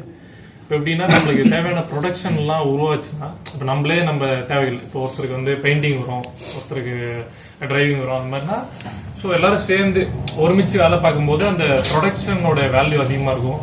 சீக்கிரமாக நம்ம நாடு வளர்ந்துரும் அப்படின்னு சொல்லுவாங்க. ஸோ அந்த தற்சார்பு வாழ்க்கை, அந்த கம்யூனிட்டி ஒன்றா சேர்றது, அது எப்படி சார், அதை பற்றி எப்படி பாருங்க? நாடு வளர்றது, வல்லரசுன்றதுலாம் வந்து அதுதான் ஆபத்தோட பிரச்சனையே. வல்லரசுன்னா என்ன, நிறைய ஆயுதங்கள் எல்லா தேவையும் பண்டையாத்தனம் பண்ணணும், நீங்கள் நாட்டாமல் பண்ணணும், உலக நாட்டாமே ஆகணும், அதுதான் வல்லரசு.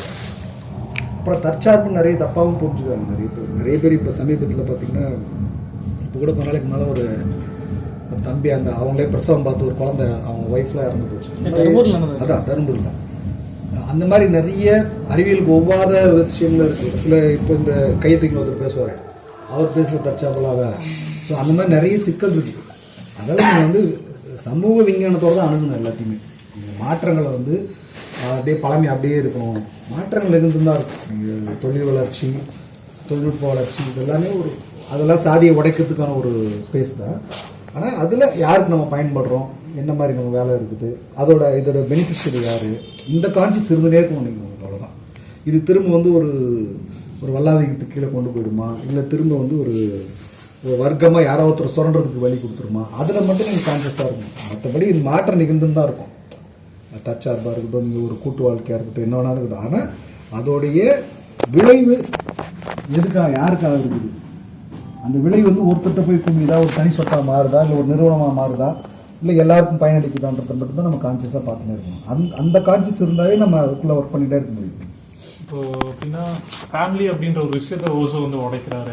அவர் எப்படி சொல்றாருன்னா, யாரா வேணா நேசிக்கலாம் அந்த உலகத்துல அப்படின்ற மாதிரி அவர் எப்படின்னா ஒரு கம்யூனிட்டி வந்து ஃபார்ம் பண்ண சொல்றாரு. அங்க வந்து அந்த மக்களுக்குள்ள பேதம் இருக்கு. ஓஷோவா இருக்கட்டும், இந்த மாதிரி ஆட்கள்லாம் எங்கேயாவது கடைசியில ஒரு ஒரு பரமாத்மான்ற ஒரு இடத்துல முட்டு சொல்ல நம்பலன்னு சொல்ல முடியாது. ஆனா அவர் என்னவா நீங்க பாக்குறாங்க, ஒரு ஆன்மீக சொற்பொழிவாளர் தான் பார்ப்போம். ஒரு சயின்டிஃபிக்கான அவனை பார்க்க மாட்டோம். நீங்கள் ஒரு சயின்டிஃபிக்காக அவர் பேசுறீங்க, அது எல்லாமே அவங்கள ஒரு எலைட் ஆன்மீகத்துக்குள்ளே கொண்டு போய் விட்டோம். நீங்கள் இப்போ சாய்பாபா வந்து இப்போ நிறைய வந்து நோன்பு இருக்க முடியாதவங்க, நெருப்பு மெரிக்காதவங்களாம் என்ன பண்ணுறான், எனக்கு அதே மூட நம்பிக்கை வேணும், ஆனால் என்ன பண்ணுவான், சாய்பாபாண்ணா சாய்பாபா டிவோட்டி அப்படின்னு வார்த்தையை மாற்றிப்பான், கிளாஸை மாற்றிப்பான். ஆனால் நீங்கள் அந்த மூட்டு சொந்து தான் எடுத்துன்னு விடும். அது நீங்கள் அது வந்து ஒரு நல்ல சமூகத்துக்கோ இல்லை ஒரு வெளிப்பான சமூகத்தை நோக்கிலாம் எடுத்துன்னு விடாது. நீங்கள் ஓஷோங்கிறது பல விஷயத்தில் தப்பித்தலில் தான் இருக்கும், எஸ்கேபிசத்துக்குள்ளே தான் இருக்கும். நீ வந்து உனக்கு ஒரு கட்டு கிடையாது, எல்லாத்துலேயும் ஒரு ஃப்ரீனஸ் இருக்குது, நீ இப்படி இருக்கலாம் அப்படி இருக்கலாம்னு ஒரு விட்டேத்தியாக அலைகிற ஒரு மனநிலை தான் இருக்கும். அது வந்து சமூக சமநிலைக்கான பயன்பாடெல்லாம் இருக்காது. ஒரு ஏதோ ஒரு இடத்துல ஒரு ஆன்மீகத்தோட முடிச்சுங்களை எடுத்து விட்டுருவாங்க. இப்போ கேஸ்ட் ஃபாலோ பண்ற ஒரு கூட்டம், கேஸ்ட் ஃபாலோ பண்ணாத கூட்டம் அப்படின்னு இப்போ நம்ம வந்து பார்க்க மாட்டோம்னா கூட அது ஒரு தனி ஒரு குரூப் மாதிரி தானே ஆயிடும். நீங்க ஒரு கம்யூனிட்டி அப்படின்ற மாதிரி பரவாயில்ல, கேஸ்ட் பார்க்காத கம்யூனிட்டினா ஒன்றும் பிரச்சனை கிடையாது. அந்த அந்த குறியீடுங்கிறது நல்லது தானே உங்களுக்கு, அதுவே ஒரு அடையாளமா மாறி அடையாளமா இருக்குன்றது போட்டுங்க. அது எதுக்கான அடையாளமானு இருக்குல்ல, அடக்குமுறைக்கான அடையாளமா சமத்துவத்துக்கான அடையாளமானு இருக்குல்ல. அந்த தீங்கு தராத விஷயங்கள் சரியானது சமத்துவமா இருக்கும், வந்து ஏற்றத்தாழ்வு பார்க்காத ஒரு விஷயமா இருக்கணும்ல. சார் இப்போ சமத்துவம் சொன்னதுனால இந்த விஷயம் சொல்கிறேன். நான் ஏற்கனவே ஊரில் பார்த்த விஷயங்கள் அதே மாதிரி பெருநகரங்கள்லேயும் இந்த விஷயங்கள்லாம் இருக்குது. ஒரு விஷயம் எழுதியிருந்தேன், ஒரு 2 வரியில் எழுதியிருந்தேன். கைத்தட்டலை எதிர்பார்ப்பவர்கள் கூட 3ஆம் பாலினத்தாரின் கைத்தட்டலை எதிர்ப்பது ஏனோ அப்படின்னு சொல்லிட்டு ஒரு விஷயம் எழுதியிருந்தேன். எல்லாருக்குள்ளேயும் யாரோ ஒருத்தர் சின்ன விஷயத்துக்காக நம்மளை பாராட்டணும்னு என்னைக்காவது ஏங்கியிருப்போம், ஒரு கைத்தட்டணும்னு ஏங்கியிருப்போம். ஆனால் நம்மளையே நோக்கி கைத்தட்டிட்டு வரக்கூடிய 3ஆம் பாலினத்தார் வந்து ஏன் நம்ம அந்த கைத்தட்டலை மறுக்கிறோம் அப்படின்ற ஒரு விஷயம் எனக்குள்ள தோணுச்சு. அப்போ உங்களுடைய பார்வையில் எப்படி, உங்களோட பார்வைன்றல சமத்துவன்றது எல்லாருக்குமே ஒன்று தானே, அப்போ ஏன் நம்ம ஒதுக்கி வைக்கிறோம் 3ஆம் பாலினத்தாரை அப்படின்ற ஒரு விஷயம் எனக்குள்ள இங்கே. ஏன்னா இது அந்த மாதிரி ஒரு ஃபைன் டியூனான சமூகம் கிடையாது. நீங்கள் ஃபைன் டியூனான இப்போ நம்ம வெஸ்டர்ன் கல்ச்சர்ன்றான், யூரோப்பியன்றான், அங்கேயுமே இந்த எல்ஜிபிடி கம்யூனிட்டிக்கு வந்து நிறைய சிக்கல் இருக்குது. அங்கேயுமே தொடர்ச்சியான வன்முறைகள் செலுத்தப்படுது. அது மேலே சில நாட்டில் சட்ட திருத்தங்கள்லாம் வந்தால் கூட சில நாட்டில் வந்து மத பிற்போக்குத்தனங்கள்லாம் அவங்க மேலே இருந்துகிட்டு தான் இருக்கும். ஃபஸ்ட்டு இங்கே சக மனுஷனை மதிக்க மாட்டாங்க. அவங்க எப்படி இப்போ நீங்கள் ஒரு சக மனுஷனை நான் சாதியாக பார்க்காம வர்க்கமாக பார்க்காம ஒன்றா நினச்சா தானே நான் அவனை பற்றிலாம் யோசிக்க முடியும். இவங்ககிட்ட அந்த எண்ணமே கிடையாது, இவன் சமத்துவத்தை நோக்கின மனநிலையே கிடையாதுல்ல இவன்கிட்ட. வெறும் அந்த டிரான்ஜெண்டர்ஸ் மட்டும் இல்லை, இவனுக்கு சாதாரண ஆட்கள்கிட்டே பக்கத்து வீட்டுக்காரர் என்ன ஜாதின்னு நோக்கமாக இருக்குது, அவன் என்ன கறி சாப்பிட்றான்றான் இவனுக்கு எண்ணமாக இருக்குது. நான் நாட்டுக்கறி சாப்பிட்டா எனக்கு ஒன்றும் பிரச்சனை கிடையாது, மாட்டுக்கறி சாப்பிட்டா பன்னிக்கறிக்கு நான் இன்னும் எங்கேயோ போகணும். ஆமாம், இது உண்மையில பன்னிக்கறி விற்கிற இடம் பார்த்தீங்கன்னாவே இந்த சமூகம் எப்படி அணுகுதுன்றதுல உணவை அது ஏதோ இடத்துல ஒரு கோத்தங்காரிலையோ ஆத்தங்காரிலையோ உட்காந்து பண்ணி வெட்டின்னு வாங்கினோம். அப்போ நான் ஊர் நடுவில் வந்து ஆட்டை தொங்க போட்டு ஒரு புளிய மரத்தாண்டு இந்த ரோடு பூரா, அந்த சேலம் ரோடு பூரா அப்படியே புளிய மரத்தில் வந்து ஆட்டை தொங்க போட்டு வித்துட முடியுது. ஆனால் அந்த இடத்துல ஒரு மாட்டை நான் கட்டி வைக்க முடியாது. ஸோ இதுலேயே இவனுக்கு 1000 சிக்கல் இருக்கும்போது இவன் எப்படி 3ஆவது பாலியலுக்கு தான் ஏற்றுப்பாங்க. அது இன்னும் அது ஒரு தேர்ந்த சமூகமாக இருக்கணும், அதுக்கு நிறைய வேலை பார்க்கணும் நம்ம. ஆனால் இப்போ கொஞ்சம் பரவாயில்ல. அதே மாதிரி இந்த சிக்கல் இருக்குது. நீங்கள் சாதியை பற்றி பேசும்போது, சாதி சங்கத்தை பற்றி சொல்லும்போது இப்போ உள்ள நிறைய இளைஞர்கள்ட்ட ஒரு சிக்கல் இருக்குது. ஏங்க சாதி ஒழிக்கணுன்றீங்க, அப்புறம் ஏன் ஸ்கூல் சர்டிஃபிகேட்டில் சாதி கேட்குறீங்க? அப்புறம் வந்து ரிசர்வேஷனில் வந்து அவங்க தான் வந்து திரும்ப அப்படின்ற ஆக்சுவலாக வந்து அது நிறைய வாதியார்கள்ட்ட இருக்குது. நிறைய இப்போ இந்த அரசு பள்ளி மாணவர்கள்ட்ட வந்து மாதிரி பள்ளி மாணவர்கள்ட்ட தொடர்ச்சியாக மாதம் போய் பேசும். அந்த பள்ளி தலைமை ஆசிரியர்கள்ட்ட அந்த சிக்கல் இருக்குது. என்னென்னா அவன் பிசி எம்பிசியாக இருக்கான், அவன் ரிசர்வேஷனில் தான் வந்திருக்கான், படிச்சிருக்கிறான், ரிசர்வேஷனில் தான் அவனுக்கு வேலை கிடச்சிருக்கு, எல்லாம் பண்ணுது. ஆனால் அவனோட மனநிலையே என்னென்னா SC ST மட்டும் ரிசர்வேஷன் அனுபவிக்கிறாங்க, இந்த கோட்டானாவே அவங்க தான் அனுபவிக்கிறாங்க. இவனே இப்படி மைண்ட் ஃபிக்ஸ் ஆகும். யார் இடஒதுக்கீடால மேலே எழுந்துறாங்க ஆக்சுவலாக வந்து SC STயோட பிசி எம்பிசி தான் ரிசர்வேஷன் அதிகமாக பயன்படுறது நம்பர்ஸாக பார்த்தோம்னா. ஆனால் அவன் வந்து என்ன பண்ணுறான், ரிசர்வேஷனுக்கு எதிராக இருக்கான். இதுக்கு நான் என்ன பண்ணுறாங்கன்னா, இப்போ வந்து ஒரு யூஎஸில் ஒரு கேம், பவர் கேம் நடத்துவாங்க.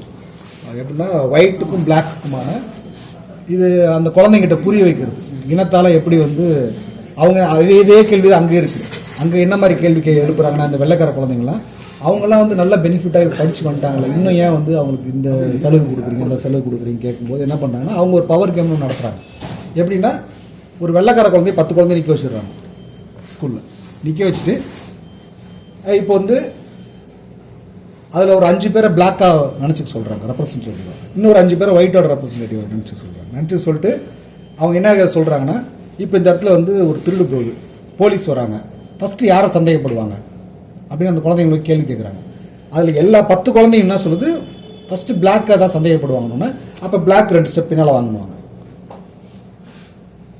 நான் இப்போ ரோட்டில் வந்து நைட் 2 மணிக்கு நீங்கள் போகிறீங்க, ஒரு பஸ் ஸ்டாண்டில் வந்து ஒரு ஒயிட் நிற்கிறாரு, இன்னொரு எதிர் பஸ் ஸ்டாண்டில் வந்து ஒரு பிளாக் நிற்கிறாரு.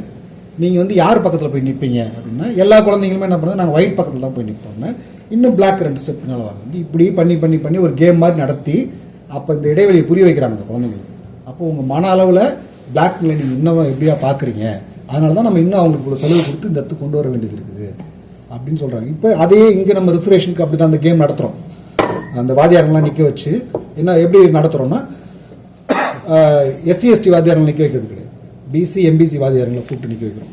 OC கேட்டகரி வாதியாரங்களை கூப்பிட்டு நிற்க வச்சுட்டு அவங்களுக்கு என்ன கேள்வி கேட்போம்னா, அதில் ஒரு 5 பேர் வந்து SC ST நீங்கள் நினச்சிக்கோங்க, மீதியெல்லாம் MBC BC நினச்சிக்கோங்க. இப்போ வந்து ஒரு SC வீட்டு பொண்ணு BC வீட்டு பையன் கல்யாணம் பண்ணிக்கினாங்க. என்ன அந்த பையனை வந்து வீட்டை விட்டு அனுப்பிடுவீங்களா அப்படின்னு கேட்டால் அனுப்ப மாட்டேன்றாங்க. யார், இந்த BC MBCலாம் அனுப்ப மாட்டேன்றாங்க. அப்போ வந்து நீங்கள் 2 ஸ்டெப் பின்னால் வாங்குறது. இதே வந்து ஒரு இப்படியே அந்த ஆண் பால் பெண் பாலை மாற்றினீங்கன்னா இவன் என்ன பண்ணுறான், திரும்ப ஏற்றுக்க மாட்டான்.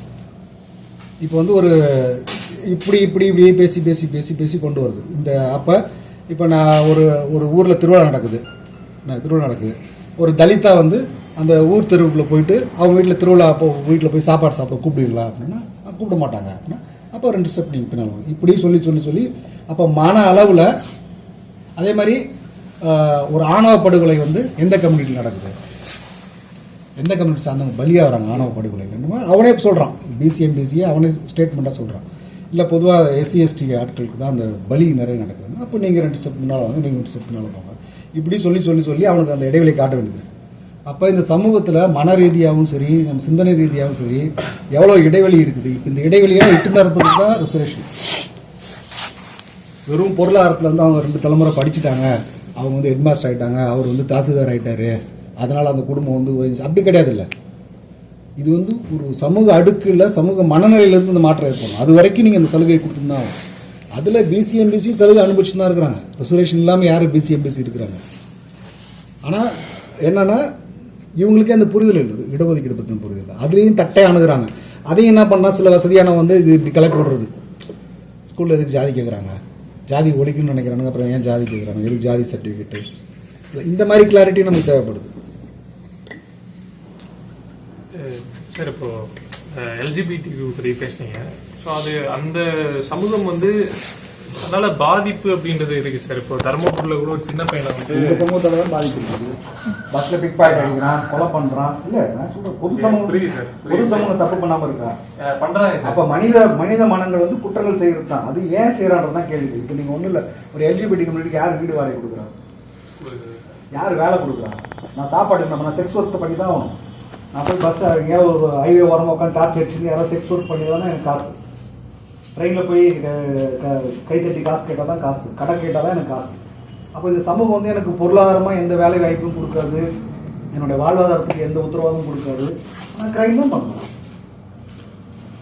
ஏன் திருடுறான் கொலை பண்ணுறான்றது தான் பார்க்கணும். அவன் கொலை பண்ணுறான் திருடுறான்னு பார்க்கணும். அது ஏன் அப்படின்ற கேள்வி தான் எனக்கு கேட்குறேன். அப்புறம் பொது சமூகத்தில் ஒரு புத்தி இருக்குது. இப்போ பொது சமூகத்தில் குற்றமே பண்ணாமல் இருக்கிறானா, திருடாமல் இருக்கானா, அப்யூஸ் பண்ணாமல் இருக்கானா, குழந்தைங்கள சொந்த அப்பம் பிள்ளைய அப்யூஸ் பண்ணுறான் இல்லையா? அப்போ பொது சமூகத்தை அப்போல்லாம் நம்ம ஏன் கேள்வி கேட்க மாட்டோம். இவங்களை நம்ம தனிச்சு பார்க்குறோம், இவங்களை குற்றச்சமூகமாகவே பார்க்குறோம். குற்றச்சமூகமாக கூட இருக்கட்டும்ன்றாங்க. இந்த குற்றத்தை ஏன் நிகழ்த்துறாங்க அவங்க? அதுக்கான வாய்ப்பு என்ன? நம்ம எத்தனை வீட்டில் வாடகை கொடுத்துக்கிறோம் அவங்களுக்கு? எத்தனை இடத்துல நம்ம பார்க்குற இடத்துல எத்தனை ஒரு பொரியல் ஒரு கலெக்ஷனுக்கு நமக்கு யாராவது வேலைக்கு எடுக்கிறோமா, இல்லை ஒரு டெலிவரி கேர்ளாக நம்ம யாராவது வேலை எடுத்துக்கணுமா? அவங்களுக்கு நீங்கள் ஒதுக்கி வைக்கும்போது அவன் வாழணும்ல. அவனுக்கு ஒரு வீடு வேணும், அவன் வாடகை கொடுக்கணும், அவங்களுக்கு நிறைய சடங்கு சம்பிரதாயங்கள், அவங்களோட சங்கங்களுக்குள்ள நிறைய காசு கொடுக்கணும், நிறைய அவனை பாதுகாக்கிறதுக்கு அவன் நிறைய காசு சம்பாதிக்கிறாங்க. அப்போ அதுக்கு இந்த சமூகம் எதுவுமே கொடுக்காத போது சமூகத்துக்கு தான் எடுத்துக்க முடியும். அது வேற வேற வகைகள் எடுத்துக்கிறாங்க. இப்போ நான் சொல்றதுன்னா எல்லா சைட்லேயும் குற்றங்கள் நடக்குது சார். குற்றங்களை பற்றி நான் சொல்ல வரல. ஃபேமிலி அப்படின்ற ஒரு சொல்றேன், எனக்கு நீங்க வேலை கொடுங்க, எனக்கு வீடு வாடகைக்கெல்லாம் கொடுங்க, அதுக்கப்புறம் நான் குற்றம் செய்யறேன்னு வச்சுங்களேன், அப்ப நீங்க அந்த கேள்வி கேள்வி அந்த நெக்ஸ்ட் ஜென்ரேஷன் எனக்கான அடிப்படையை நீங்க கொடுத்துட்டு அதுக்கப்புறம் நான் குற்றம் செய்யறேன்னு நீங்க கேள்வி கேள்வி. நெக்ஸ்ட் ஜென்ரேஷன் எப்படி சார் உருவாகும்? எல்லாருமே LGBTQ அந்த மாதிரி போயிட்டா ஒரு அது உங்களுக்கு தேவையில்லாது. நீங்க இந்த உலகத்தோட ரட்சகர் கிடையாது. அது இயற்கை தன்னை தன்னை பார்த்து கேள்வி கேட்குறேன். பொதுவாக மனுஷனுக்கு என்னன்னா இந்த குரங்குக்கு சாப்பாடு கொடுப்போம், பறவைக்கு வெயில் காலத்துக்கு தண்ணி வைக்கணும், அதே உணவோட பல லட்சம் வருஷம் சீரியஸ் ஆகணும் மனுஷன், அப்புறம் வந்து உயிரணும். ஆனால் நம்ம கவலை என்னன்னா குரங்குக்கு பழம் கொடுக்கணும், அது பார்த்துக்கோ வாழ்ந்துக்கும் சரிங்களா. அப்புறம் எல்ஜிபிடி கம்யூனிட்டி பற்றி அந்த சரி, இப்போ கல்யாணம் ஆகி உண்மையிலே ஒருத்தர் எல்ஜிபிடியும் இல்லை, நீங்கள் கல்யாணம் ஆகி ஒருத்தர் இம்பார்ட்டண்டாக இருக்கிறாரு, குழந்தை இல்லை, அவர் என்ன பண்ணி கொண்டுடலாமா? அவரால் எந்த பயனும் இல்லைன்னு சொல்ல முடியுமா? அப்படி கிடையாது. இல்லை, மனித சமூகங்கிறது எல்லாருக்குமே சந்ததி உருவாகணும்னு அவசியம் கிடையாது. மனித இனம் வருது வராமல் அது நின்றுட்டு கூட போட்டோம், அது பரிணாமத்தில் அது ஏதோ நடந்துனே இருக்கும். அதை பற்றிலாம் நீங்கள் கவலைப்பட வேண்டியது இல்லை, அது நம்மளோட கவலையும் கிடையாது. இல்லை முன்வைக்கிறது இப்படியே முன்வைக்கிறாங்க, நிறைய பேர் ஃபஸ்ட்டு போவோம் சொல்கிறாங்க. அதனால் அது வந்து அந்த இந்த ஓரியன்டேஷன் இருக்காங்கல்ல, இது வந்து இயற்கைக்கு முரணானதா இல்லை இவங்களே என்னது? இல்லை இல்லை ஆள் விருப்பங்கிறது உங்களோட தனிப்பட்ட தேர்வு. எனக்கு வந்து ஒரு ஆண் மேலே ஈர்ப்பு ஏற்படலாம், ஒரு பெண் மேலே ஏற்படலாம், ஆண் பெண் மேலே சேர்ந்து ஏற்படலாம், இல்லை எனக்கு விசித்திரமான உணர்வுகள் ஏற்படலாம். இப்போ கியூர் கம்யூனிட்டி வரைக்கும் வந்துடுச்சு. கியூர்னு ஒரு கம்யூனிட்டி இருக்காது, LGBT கியூன்னு சொல்லுவாங்க. அவங்க வந்து விசித்திர பால் ஈர்ப்பு கொண்டு வரலாம். அவங்களுக்கு வந்து ஆண் பெண்லாம் தாண்டி அவங்களுக்கு வித்தியாசமான கூட தோணும். அது அவங்களோட தனிப்பட்ட இது. அதனால யாரையுமே அவன் தொந்தரவு பண்ணக்கூடாது, யாரையும் போய் வலுக்கட்டாயமாக வல்லுறவு பண்ணக்கூடாது. அந்த எண்ணம் கொண்ட ரெண்டு பேரும் அவங்க உறவுல இருக்கிறதுன்றது வேற. இது இயற்கைலாம் கிடையாது. நீங்க ஒரு விஷயத்த வந்து நீங்க அப்ப இயற்கைனா இப்போ ஒரு நாய்க்குட்டி எடுத்துக்கணும், நாய் எடுத்துக்கணும், நீங்க தெருவில் நாய் பார்க்குறீங்க, அதில் ஏதாவது புருஷ மாட்டாக்கு நாய் ஏதாவது பார்த்துருக்கீங்க? இல்லை இல்லையா? அதுக்குள்ளே ஏதாவது உறவுகள் இருக்குதா? கிடையாது. அப்போ நீங்கள் அது இயற்கைன்னு சொல்லுவீங்க, நீங்கள் உங்களை இயற்கைன்னு சொல்லுவீங்க. இல்லை தனிச்சையாக வர்றதுக்கு இப்போ ஒரு படத்தை வேட்டையாடு விளையாட படம் பார்க்குறதுக்கு அந்த மாதிரி விஷயம் எதுவுமே தெரியாது. அப்படி கிடையாது. யாருமே நீங்கள் LGBT கம்யூனிட்டியை பொறுத்த வரைக்கும் ஹார்மோன் இம்பேலன்ஸ் தான். இல்லை அது நீங்கள் பிறப்பால் வந்து நீங்கள் தோட்டத்தால் வந்து ஆணாக இருப்பீங்க, ஆனால் உள்ளுக்குள்ளே உங்களுடைய ஹார்மோன்ஸ் வந்து ஒரு பெண்ணாக நீங்கள் ஃபீல் பண்ணியிருப்பீங்க, ஒரு ஆணை நோக்கி ஈர்ப்பு இருக்கும். ஸோ இது வந்து ஒரு எதிர்பாலின ஈர்ப்பு, தன்பாலின ஈர்ப்பு, பலபாலின ஈர்ப்பு, விசித்திர பாலின ஈர்ப்பு, இப்படி நிறைய வகைகள் இருக்கு. இது சொன்னது ஒரு டாக்டரும் சொன்னார். அது இது படம் வந்ததுனால தான் அப்படியெல்லாம் ஆக மாட்டாங்க. அப்படின்னா ஒரு படத்தில் வந்து ஜாதியே பார்க்காதுன்னு சொல்கிறாரு, ஜாதி பார்க்காம விட்டாங்கன்னா நான் சினிமா அப்படிலாம் கிடையாது. இது வந்து முழுக்க வந்து என்ன சொல்கிறது, இம்பேலன்ஸ், அது ஒரு இது சம்மந்தமான ஹார்மோன் சம்மந்தமான. இப்போ வந்து சார், இப்போ என் ஃப்ரெண்டு வண்டியில் போயிருக்கான், ஸ்விக்கி இது ரேப்பிடோ புக் பண்ணி, அதில் வந்து ஒரு LGBT பர்சன் வந்து என்ன சொல்கிறதுன்னா, அந்த வண்டியை ஓட்டிட்டு போகாம இவரை அபியூஸ் பண்றதுக்கான வேலைகள் எல்லாமே பண்ணி சொந்த அப்பம் புள்ளைய அபியூஸ் பண்றாங்க. அபியூஸ்க்கு எல்லாத்தையுமே நடக்குது. அதுக்காக நீ LGBT கம்யூனிட்டி மேல பலி போட முடியும். வெளியே கூட சொல்ல முடியல. அந்த ஃப்ரெண்டால வந்து சொல்லுங்க, அவங்களோட டிஸ்கஸ் பண்ணுங்க, இல்ல வெளியே சொல்லுங்க. இது என்ன தயக்கம்ன்றாங்க, பயப்படுறாங்க. அபியூஸ் பத்தி எந்த வகையான அபியூஸ் இருந்தாலும் பேசி பழகணும். நீங்க குழந்தைகிட்ட தான் கற்றுக் கொடுக்கணும். எந்த அபியூஸா இருந்தாலும் சொல்லி பழகணும். நீங்க உள்ளுக்குள்ள வச்சுதான் அது ட்ராமாவை மாறுது. ஏன்னா அது ஃபியூச்சரில் வந்து பயங்கரமாக அவங்களை அஃபெக்ட் பண்ணும், அவங்களோட கேரக்டர் அஃபெக்ட் பண்ணுது, அவங்கள அஃபெக்ட் பண்ணுது. எதுவாக இருந்தாலும் எதிர்கொள்ளணும். நீங்கள் எதிர்கொள்ளணும். நீங்கள் அப்பா அபியூஸ் பண்ணுறேன்னா அது அம்மாட்ட சொல்லணும். இல்லை அம்மா கேட்கலையா, அம்மா வந்து குடும்ப கௌரவத்துக்காக யோசிக்கிறா, வேற வெளியில் போய் நான் பேசணும். எனக்கு அபியூஸ் நடக்குன்னு தெரிஞ்சுன்னா அதை எதிர்கொள்ளணும்ல. அது யாராக இருக்கணும். LGBT கம்யூனிட்டி தான் அபியூஸ் பண்ணதுன்னு கிடையாது. நான் சொல்கிறேன், சொந்த நீங்கள் எத்தனை பெண் குழந்தைங்களோட அபியூஸ் எடுத்துக்கிட்டிங்கன்னா சுற்றி அண்ணன், தம்பி, பெரியப்பன், சித்தப்பன், அப்பன், தாத்தா, மாமா, இவன் தான் ஃபஸ்ட்டு அபியூஸ் பண்ணியிருப்பான். அதுக்கடுத்தா வெளியிலேயே உங்களுக்கு வேலைக்கு போகிற இடத்துல இந்த மாதிரி இடத்துலலாம் அவங்க கிட்டத்தட்ட வளர்ந்துடுறாங்க. அதை எதிர்கொள்ள முடியாத இருக்கிற அந்த ரொம்ப இளம் பருவத்தில் வந்து முழுக்க உறவினர்கள் தான், நெருங்கின உறவினர்கள் தான் அபியூஸ் பண்ணுறாங்க. அதனால் இது LGBT கம்யூனிட்டி மட்டும்தான் அபியூஸ் பண்ணுறது கிடையாது. இது பெண் பற்றின, பெண் உடல் பற்றின என்ன மனநிலை இந்த ஆணாதிக்க சமூகத்துக்கு ஏற்பட்டுருக்குங்க. இது நம்ம குடும்ப அமைப்புலேருந்து எல்லாமே நம்ம என்னவா ஏற்படுத்தி வச்சுன்னா, பெண் உடலுங்கிறது நுகர்வுக்கான ஒரு பொருள். நீங்கள் பொண்ணு பார்க்குற கல்ச்சர் இருக்குது, என்ன பண்ணுறோம் அதில்? எனக்கா ரெண்டு பேரும் பேசி பழகிட்டு அதுக்கப்புறம் பற்றி பேசணும் கிடையாது. பொண்ணு நிற்க வைக்கிறான், அவன் என்ன பார்ப்பான், உருவத்தை தான் பார்ப்பான், அவன் உடலாக தான் பார்ப்பான். அவன் அப்போ அந்த அமைப்பு, குடும்ப அமைப்பு அப்படி இருக்குது, இங்கே உள்ள சடங்கு சம்பிரதாய அமைப்பு அப்படி இருக்குது, திருமண முறை அமைப்பு அப்படி இருக்குது. இங்கே காட்டுற சினிமாவில் வந்து எல்லா பெண்ணும் வந்து ஒரு நுகர்வு பொருளாகவும் போக பொருளாகவும். இதை நீங்கள் இதுக்கு எதிராக ஒர்க் பண்ணணும். ஃபஸ்ட்டு அபியூஸ்க்கு எதிராக நீங்கள் ஒர்க் பண்ணணும்னா இந்த ஆணாதிக்க சிந்தனை பெண் உடலை வந்து எப்படி பார்க்குது, சக மனுஷியாக பார்க்குதா, சக உயிராக பார்க்குதா, இல்லை வெறும் உடலாக பார்க்குதான்றது தான் நீங்கள் ஆரம்பிக்கணும் இந்த வேலையை. இங்கே வெறும் உடலாக பார்க்க சொல்லிக் கொடுக்குற சமூகம் தான் இது. சார் இப்போ ஒரு செக்ஸ் பத்தி நான் தெரிஞ்சுக்கணும் அப்படின்னா ஒரு ஆப்போசிட் பர்சன் கிட்ட பேசினா தானே சார் அவங்க என்ன உணர்றாங்க அப்படின்றது தெரியும். ஸோ ஆனால் இங்கே யாருமே தயாராகவே இருக்குது இல்லை. இப்போ நான் 8th படிக்கும் போது சயின்ஸ் புக்ல யார்கிட்ட பேசிட்டு அழுவோம், அம்மா சாப்பாடு கொடுப்பாங்க. உணர்வு சாதாரண உணர்வு யார்ட்டையும் போய் கற்றுக்கணும் அப்படின்னா கற்றுக்கணும்னு சொல்லல. இல்லை சொல்லணும், எதில் ஒரு எதிர்பார்க்கணும் தயாராக இருக்கணும், அது உங்களோட நிர்பந்தம். இல்ல அப்படி சொல்ல செக்ஸ் எஜுகேஷன் தேவை. செக்ஸ் எஜுகேஷன்லாம் வந்து செக்ஸ் எஜுகேஷன் நம்ம என்ன புரிஞ்சுக்கணும், வெறும் உடல் சார்ந்த மட்டுமே கிடையாது. பாலின ஈர்ப்பு எப்படி ஏற்படுது, உடல் உறுப்புகள் பற்றின ஒரு புரிதல், உடலை பற்றின புரிதல், இதெல்லாமே தான் செக்ஸ் எஜுகேஷன். வெறும் செக்ஸ் எஜுகேஷன் வந்து ரெண்டு பேரும் இன்டர்கோர்ஸ் பண்ணுறதுக்கு தெரிஞ்சுக்கிறது கிடையாது. நம்மகிட்ட அப்படி ஒரு தட்டையான எண்ணம் இருக்கு. அதனால தான் அந்த எஜுகேஷன் இங்கே வர விடாமே நம்ம தடுக்கணும். இப்போ எப்படி சொல்லணும்னா 8th படிக்கும் போது நீ சயின்ஸ் புக்ல 2nd லெசன் அது ரீச்சிங் த ஏஜ் ஆஃப் அட்லோசன்ஸ் அப்படின்ட்டு அதை நடத்துறதுக்கே அந்த மிஸ் அப்படியே நடத்தவே இல்லை கடைசி வரைக்கும். வந்து 8th முடிச்சு எல்லாமே நண்பர்களுக்குள்ள பேசிக்கிறது அதெல்லாம் வந்து பசி மாதிரி தான். அது ஒரு உணர்வு ஏற்படுற மாதிரி, ஒரு மயக்கம் ஏற்படுற மாதிரி, ஒரு உணர்வு ஏற்படுற மாதிரி அது தானே உணர்ந்துக்கலாம். அதெல்லாம் வந்து நீங்கள் போய் கிளாஸ் எடுக்கணும், கிளாஸ் தெரிஞ்சுக்கணும் அப்படிலாம் ஒன்றும் அவசியம்.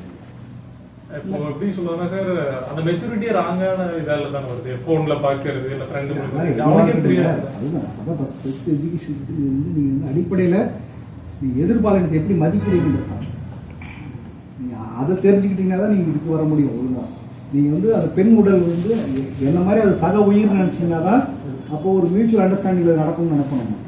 ஆனால் இந்த ஆணாதிக்க சிந்தனை எப்படி இருக்குது, என்னுடைய அந்த உடல் வேட்கைக்காக படைக்கப்பட்ட உடம்புன்னு போகும்போது அதன் மேலே ஆதிக்கம் செலுத்துறது, அதை நுகர்றது மட்டுமே ஒரு நோக்கமாக இருக்கும்போது அது செக்ஸாகவும் இருக்காது. இல்லை அதுக்கப்புறம் இந்த ஆணாதிக்க சிந்தனையில் தான் நீங்கள் வெளியே வரணும். முதல்ல அது சக உயிராக தான் பார்க்கணும் பெண்களை.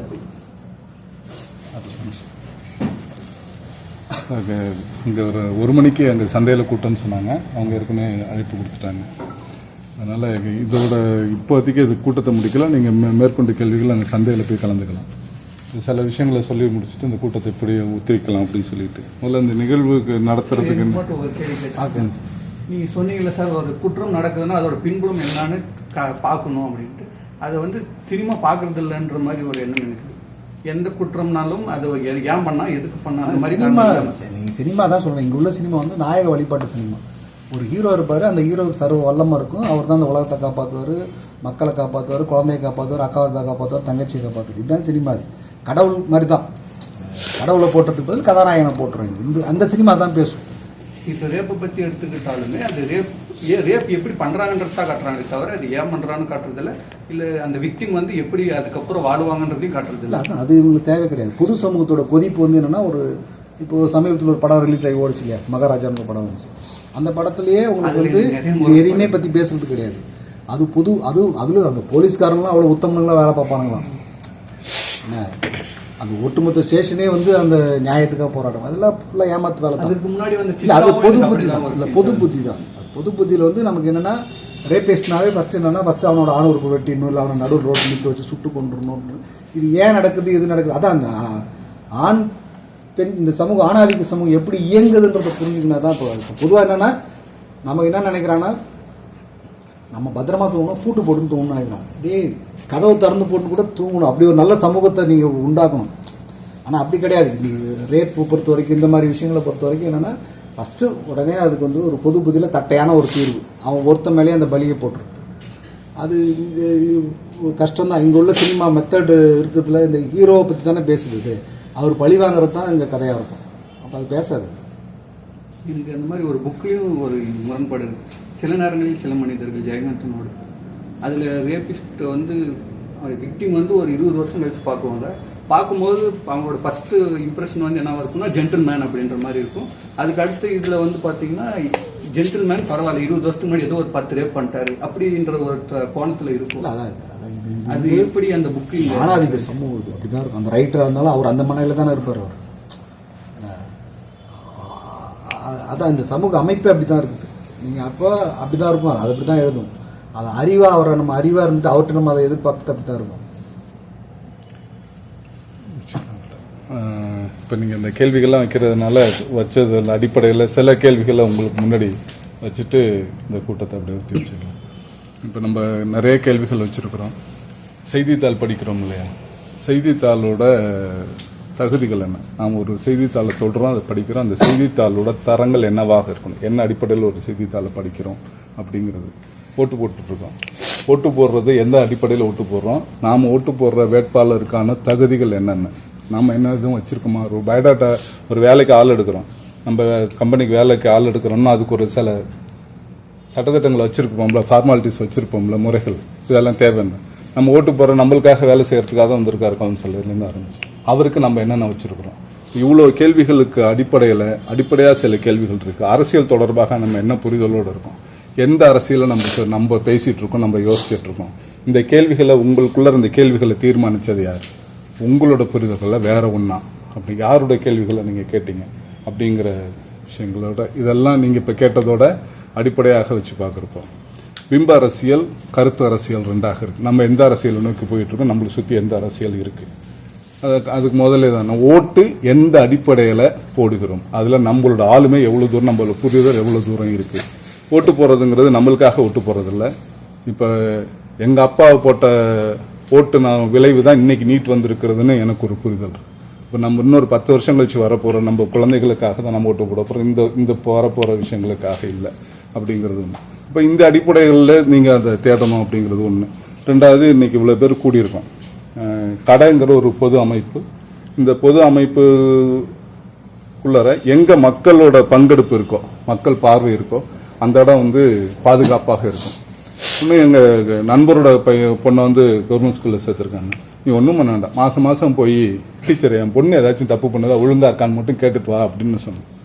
3வது மாதம் பிள்ளைய அடிச்சிட்டாங்க டீச்சர். எதுக்கு உங்கள் அப்பா தானே மாதம் வர்றாங்க. இவங்க போய் நீங்கள் நடத்துறீங்களா பள்ளிக்கூடத்தை எந்த கேள்வியும் கேட்கல, என் பொண்ணு ஒழுங்கா இருக்கான்னு தான் பொண்ணை தான் கேள்வி குத்தமாக வச்சு டீச்சர்கிட்ட கேட்டாங்க. அவங்க 3வது மாதம் டீச்சர் பிள்ளைய அடிச்சிட்டாங்க. அப்போ நம்ம போய் ஒன்று சரியாக இருக்கிறதுக்கு பெருசாக ஒன்றும் எந்த புரட்சி எதுவுமே பண்ண வேண்டாம். நம்ம பார்க்குறோம் அப்படிங்கிறது தெரிஞ்சாலே போதுமானது. அது ஓரளவுக்கு அதை சரி பண்ணும். இது எதுக்கு இந்த கதையை சொல்கிறோம்னா, கடை பொது அமைப்பு. இதில் மக்கள் நீங்கள் உள்ளார கவனிக்கணும், இதை என்ன நடக்குது அப்படிங்கிறத கவனிக்கணும். இந்த கடையோட சிஸ்டம் என்னவாக இருக்குன்னு ஒட்டுமொத்த சமூகத்துக்கு தெரிஞ்சிருக்கணும். குறிப்பாக இங்கே வந்துட்டு இருக்கிற வாசகர்களுக்கு அது தெரிஞ்சிட்டு இருக்கணும். என் தரப்புலேருந்து கடையிலேருந்து நான் விலகிட்டு இருக்கேன். சமூகம் பங்கெடுத்துக்கணும் அப்படிங்கிற வகையில் அந்த இதை சொல்லிட்டு இருக்கேன். இப்போ ஒருங்கிணைச்சிருக்கோம்ல, இந்த இதில் எத்தனை பேர் ஒருத்தர் அறிமுகமாயிருக்கும் அப்படிங்கிறது தெரியல. எனக்கு எல்லாமே நிறைய பேர் ஒருத்தருக்கு ஒருத்தர் புதிதாக இருப்போம் அப்படிங்கிற மாதிரி தோணுது. இந்த எண்ணிக்கையை ஒரு வாரமோ 15 நாளைக்கு ஒரு தடவை கடையில் கூடி இது தொடர்பாக பேசி, இப்போ இங்கே தோழர் வரத்துக்கு முன்னாடி நம்ம ஒரு 5-6 கூட்டம் நம்ம பேசியிருந்தோம்னா, இப்படி ஒரு கருத்தாளர் வர்றப்போ நம்மளோட பயன்பாடு அதிகமாக இருந்திருக்கும், கேள்விகள் வேறையாக இருந்திருக்கும். ஒரு வகையில் சொல்ல போனால் ரொம்ப தட்டையான கேள்விகளாக, நான் வந்ததுக்கு அப்புறம் போனது ரொம்ப தட்டையான கேள்விகளாக எனக்கு தோணுச்சு. அது உங்க பக்கத்தில் இப்போ உங்களை நோக்கி வைக்கிற விமர்சனம் அப்படின்னா அது உங்களை நோக்கியான குற்றம் கிடையாது. நம்மளுக்கு பழக்கலை, நம்மளுக்கு அந்த கேள்வி கேட்டு நம்மளுக்கு பழக்கலை. யாரோ ஒருத்தர் சொன்னதை யாரோ ஒருத்தர் சொல்றதுலேருந்து இருக்கிறதுலேருந்து தான் நம்ம கேள்விகள் கேட்டுருவோம். நம்மளோட பாலிசி என்ன, நம்மளோட புரிதல் என்ன, அங்கேருந்து ஒரு விஷயங்களை நம்ம கேட்கல. அதுக்காக இந்த எண்ணிக்கையை, இந்த கூட்டம் அப்படியே நம்ம ஒரு ஒருங்கிணைஞ்சு ஒரு நீண்ட கால பயணமாக போக முடியுமா அப்படிங்கிறதுக்கு இந்த கடை ஒரு நல்ல இடமாக இருக்கும். எந்த முறையும் வேண்டாம், இது வேண்டாம். வர்றோம், வாரத்துக்கு ஒரு தடவை இல்லை 15 நாளைக்கு ஒரு தடவை எல்லாம் பேசிட்டு உட்காடுறோம், பேசுகிறோம், போகிறோம். No formalities. இது இவ்வளோ நேரம் பேசணும், இப்படி பேசணும் அப்படிங்கிறதுல 2 பேர் இருந்தாலும் பேசிட்டு போகலாம். அதே மாதிரி ஒரு விஷயத்தை குறித்து யோசிங்க.